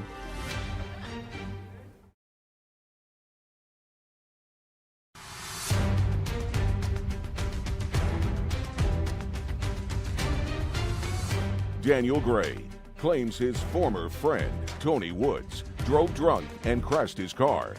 Tony says Daniel was the one driving drunk and wrecked his own car. Okay, so now you had a couple of drinks, you had another glass of water. Yes. Mr. Gray and Mr. Woods both were drinking alcohol, and what happened next? We left there, we went to get something to eat. Where did you go to eat? We went to, what's the name of that place? I don't know the name of the place, and he's not going to tell you. It's a hot dog place. It's right around the corner from where we was drinking. And then what happened there? We got something to eat. Okay, do you remember what time that was? You know, I really don't. Well, you've been already to two bars and a place to eat. So, and if you started out at 6 o'clock, it had to be closer to 9 or 10 o'clock. Right, yeah. Okay, then what happened? Came out of the restaurant. And you remember what you had at the restaurant? I had some waffle fries. And do you remember what Mr. Gray ate? He had a hot dog. And do you remember what Mr. Woods ate? He also had a hot dog. Good. So you came out of the restaurant. Do you remember who paid the bill? I think we all paid separately. Okay, so now you come out of the restaurant. Yeah, we come out the restaurant, we had eaten already. And this when Mr. Woods over here started horseplaying a little bit, charged at me from across the street. You know, I tried to get him Well, in. just a second. Okay. How did he get across the street? Well, the restaurant was across the street. We parked across the street from the restaurant. Okay, I got it. So I had already got back to the car. Okay. And Mr. Woods over here started horseplaying, and he ran across the street and tried tackling me, and he got me around my waist. I tried to put him in a headlock, but you see the size of his head. And that just continued throughout the night, this horseplaying. No. So he's horseplaying with you. Right. But you get into the car. You said if you continued all during the night. What I want to know is, from the place where they got hot dogs and you got waffle fries, did you get back into the car? We did get back into the car. We went one more place. Okay. Now, when you got back into the car, after the 2 dogs and the fries, who was driving? At that point, I think I was still driving. Not think. I don't want to think. I believe I was driving. I dropped myself off to my next destination because I separated from them two. You went to one other place? Yeah. With them? With the 3 of them, yes. And when you got to the other place, you went in or you did not go in? I went inside, yeah. Okay. Did you stay there? I did stay there. And what about the two of them? They went wherever they went. Back to the barbershop, I believe. And you were the designated driver. Up into the So you were drinking the water. Yes. And they were both drinking alcohol. Yes. Yes. Yes. What do you mean, yeah? You go to at least 2 bars, maybe 3. You have a whole afternoon of drinking at a barbershop. Not you, you were drinking water. Water, yeah. I don't know what was in that cup. Then you get dropped off. You was the designated driver. Now, they're nowhere near home. So you knew one of them was going to be driving. Right. And as far as your testimony is concerned, you were left in the last place that you visited. They went out to go someplace else or go back to the barbershop. Right. Did you see them again that evening? Is not an answer. I mean, we're coming to court today. You know, it's not a photo shoot. You came here for testimony. I don't believe I seen them that night again. No, I'm just talking about that night. That's what we're talking about, that night. This is the night of the accident, the 27th of November, 2021. I didn't see them again. You're in a club. You don't know what happened. Now, when they dropped you off, did you go outside with them or did you just stay in the club? I stayed inside. So you don't know anything else? What happened after that? Now you can sit. Thank you. Okay, now, your witness, the designated water drinking driver, has dropped himself off, and the two of you go outside. What happened? After he get dropped off, we are parked at a bar, and... Just a second. He stays there. You get into the car because you're going to another bar. No, not at this point. Where were you going? I was getting ready to go to my barbershop. He's not with you. Who was driving? I was driving at that. Okay. And you were driving to take yourself back, according to you, to the barbershop. Yes. And then what happened? Okay, so we get to the barbershop, and I leave the car running. He's in the car with me. Just a sec. Got to the barbershop, and you left the car running for what reason? Because it was cold outside. It was snow. It was...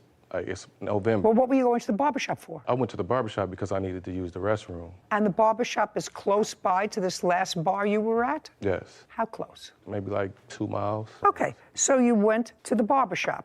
You left the car running and? So I go in to use the restroom, and I leave the car running, and Mr. Woods was sitting in the car still. So as I'm in the restroom, he comes in and starts knocking on the door and says that he had lost his phone when he had got out the car where we were parked at. Where? The last bar that we were at. I didn't actually go into the last bar. We was parked there. We were about to go in to meet up with him. What do you mean to meet up with him? He was with you. As he said, he met up with another friend. He didn't tell me that. He said you just dropped him off at the other bar and you weren't going in, just he was going in, you dropped him off. That's what he said. No, he went in. I understand he went in. I never went in the last bar. Okay, you didn't go, and neither did he. Yeah. Well, I'm asking you. He said, I lost my phone someplace. No, where we were parked at, he got out the car for a second. I never got out the car. He got out the car for a second. And what was he doing when he got out of the car for a second? He thought we were about to go in, but I told him that I needed to use the restroom. So he got back in the car. But at some point when he got out the car, he dropped his phone. So I told him I needed to use the restroom, so I go to my shop to use the restroom. I park the car. Got it. I get out. I leave the car running. I go in, use the restroom. He comes in, knocks on the door, telling me that, hey, yo, I lost my phone. Can I drive the car? Let me go pick it up real quick. And I tell him no. Like, just wait, I'll be out in a second. So he leaves. I hear the door open and close. I'm thinking that he's just going to sit back in the car. So when I come out of the restroom, my car is gone. I call him, and he's not answering the phone. So I keep calling, and then the next, 10 minutes later, he answers the phone. So I knew he went to go get his phone. He found his phone? Yes, and I'm furious at this point because he just left me in my At the barbershop? Yeah, in my car. So I tell him, bring my car back right now. He said, I'm on my way, I'll be there in a minute. About 15 minutes later, he called me and say, yo, man, you gonna kill me, man. I just crashed your car. I'm sorry, bro. Mm-hmm. And I had to walk all the way to the accident scene, to the car where he crashed my car at. Now, you have an accident report? No, I don't have an accident report. Why? Because we never called the police. That's because probably a good idea. He wasn't involved with another car. He just hit a pole. I understand that. That's still an accident report. The only reason you don't call the police is because both of you were drinking. Well, I wasn't driving the car at that time. When you were driving the car to the barbershop, right? Yes. From the last bar where you dropped Mohammed off, you were driving. Yes. I was not drunk, though, Your Honor. If you're not drinking, you know, it's sort of an interesting thing. Everybody's definition of drunk is different. Your friend Mohammed said that he was the designated driver, so he was just drinking water. That's what he said. That's what Mohammed. Which suggests to me that we had a full day of drinking, starting at the barbershop, watching the game, from the game to 2 or 3 bars, then for a bite to eat. No, I wasn't drinking at the barbershop. I didn't start drinking until we got to the first bar. Okay, so now you started to drink at 6 o'clock. Now it's 10 o'clock, and you've been drinking from one place to another. I'm just saying you got behind the wheel of a car and you had been drinking. Now, did you hit a pole? No, Your Honor. Okay, now you tell me your version of the events. How long was he in the restroom before you realized that you had dropped your phone? About 5 minutes. So now he's gone in to use the restroom. You go and look for your phone. You see how easy this is, like fishing in a fish tank.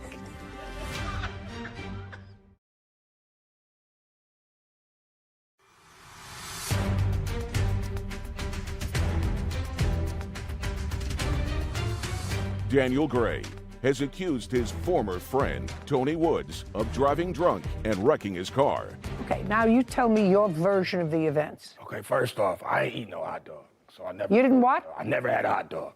Never ate Okay, hot dog. strike the hot dog. No hot dog. Whitney, he denies the hot I didn't dog. eat a hot dog either. Yeah, okay. Okay. Denies the hot dog. Okay, so for what happened after they got in the car? First, they were very drunk.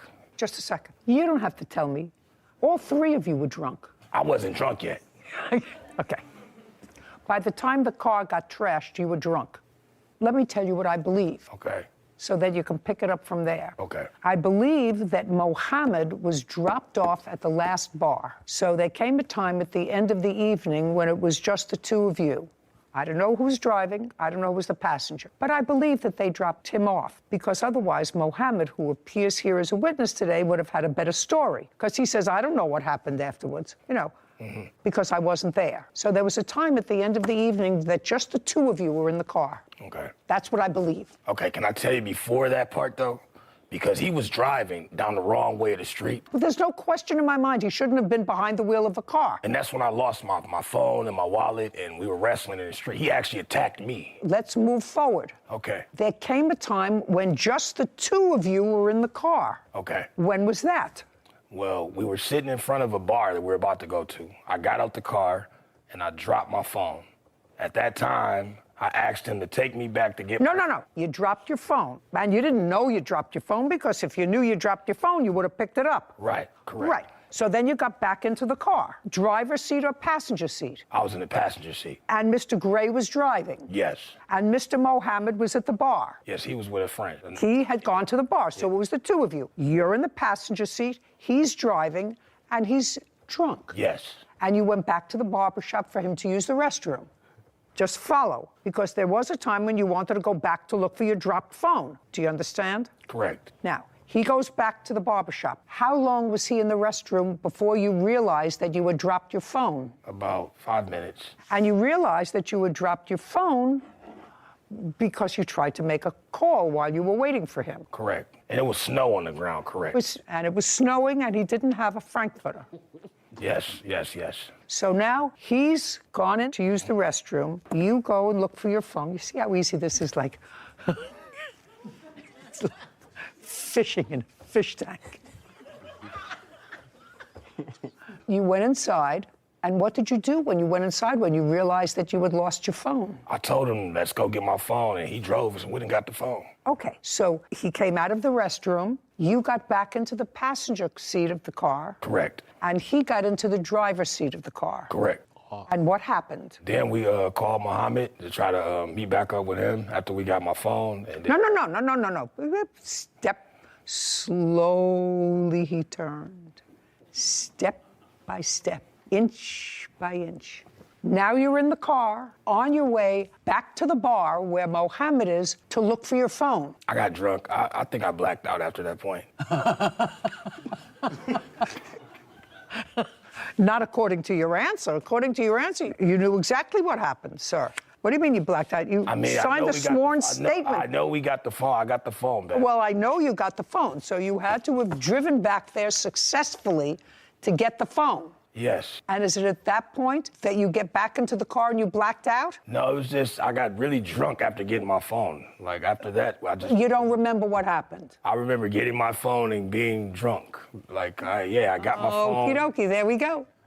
Okay, you were all drunk. As a matter of fact, I have zero sympathy for any of you getting behind the wheel of a car. Okay, the car was damaged. Yes, I have. And so what you want me to believe that you blame him, and I could understand that because I don't know how drunk you actually were, whether or not you blame him for your wrecked car because you were driving the car back to find his phone and it wouldn't have been in that problem had he not dropped his phone out of the car, or whether he was actually driving the car drunk. It's actually irrelevant to me. You were both driving drunk. You have a bill to fix the car? Yes, I do. I'd like to see it.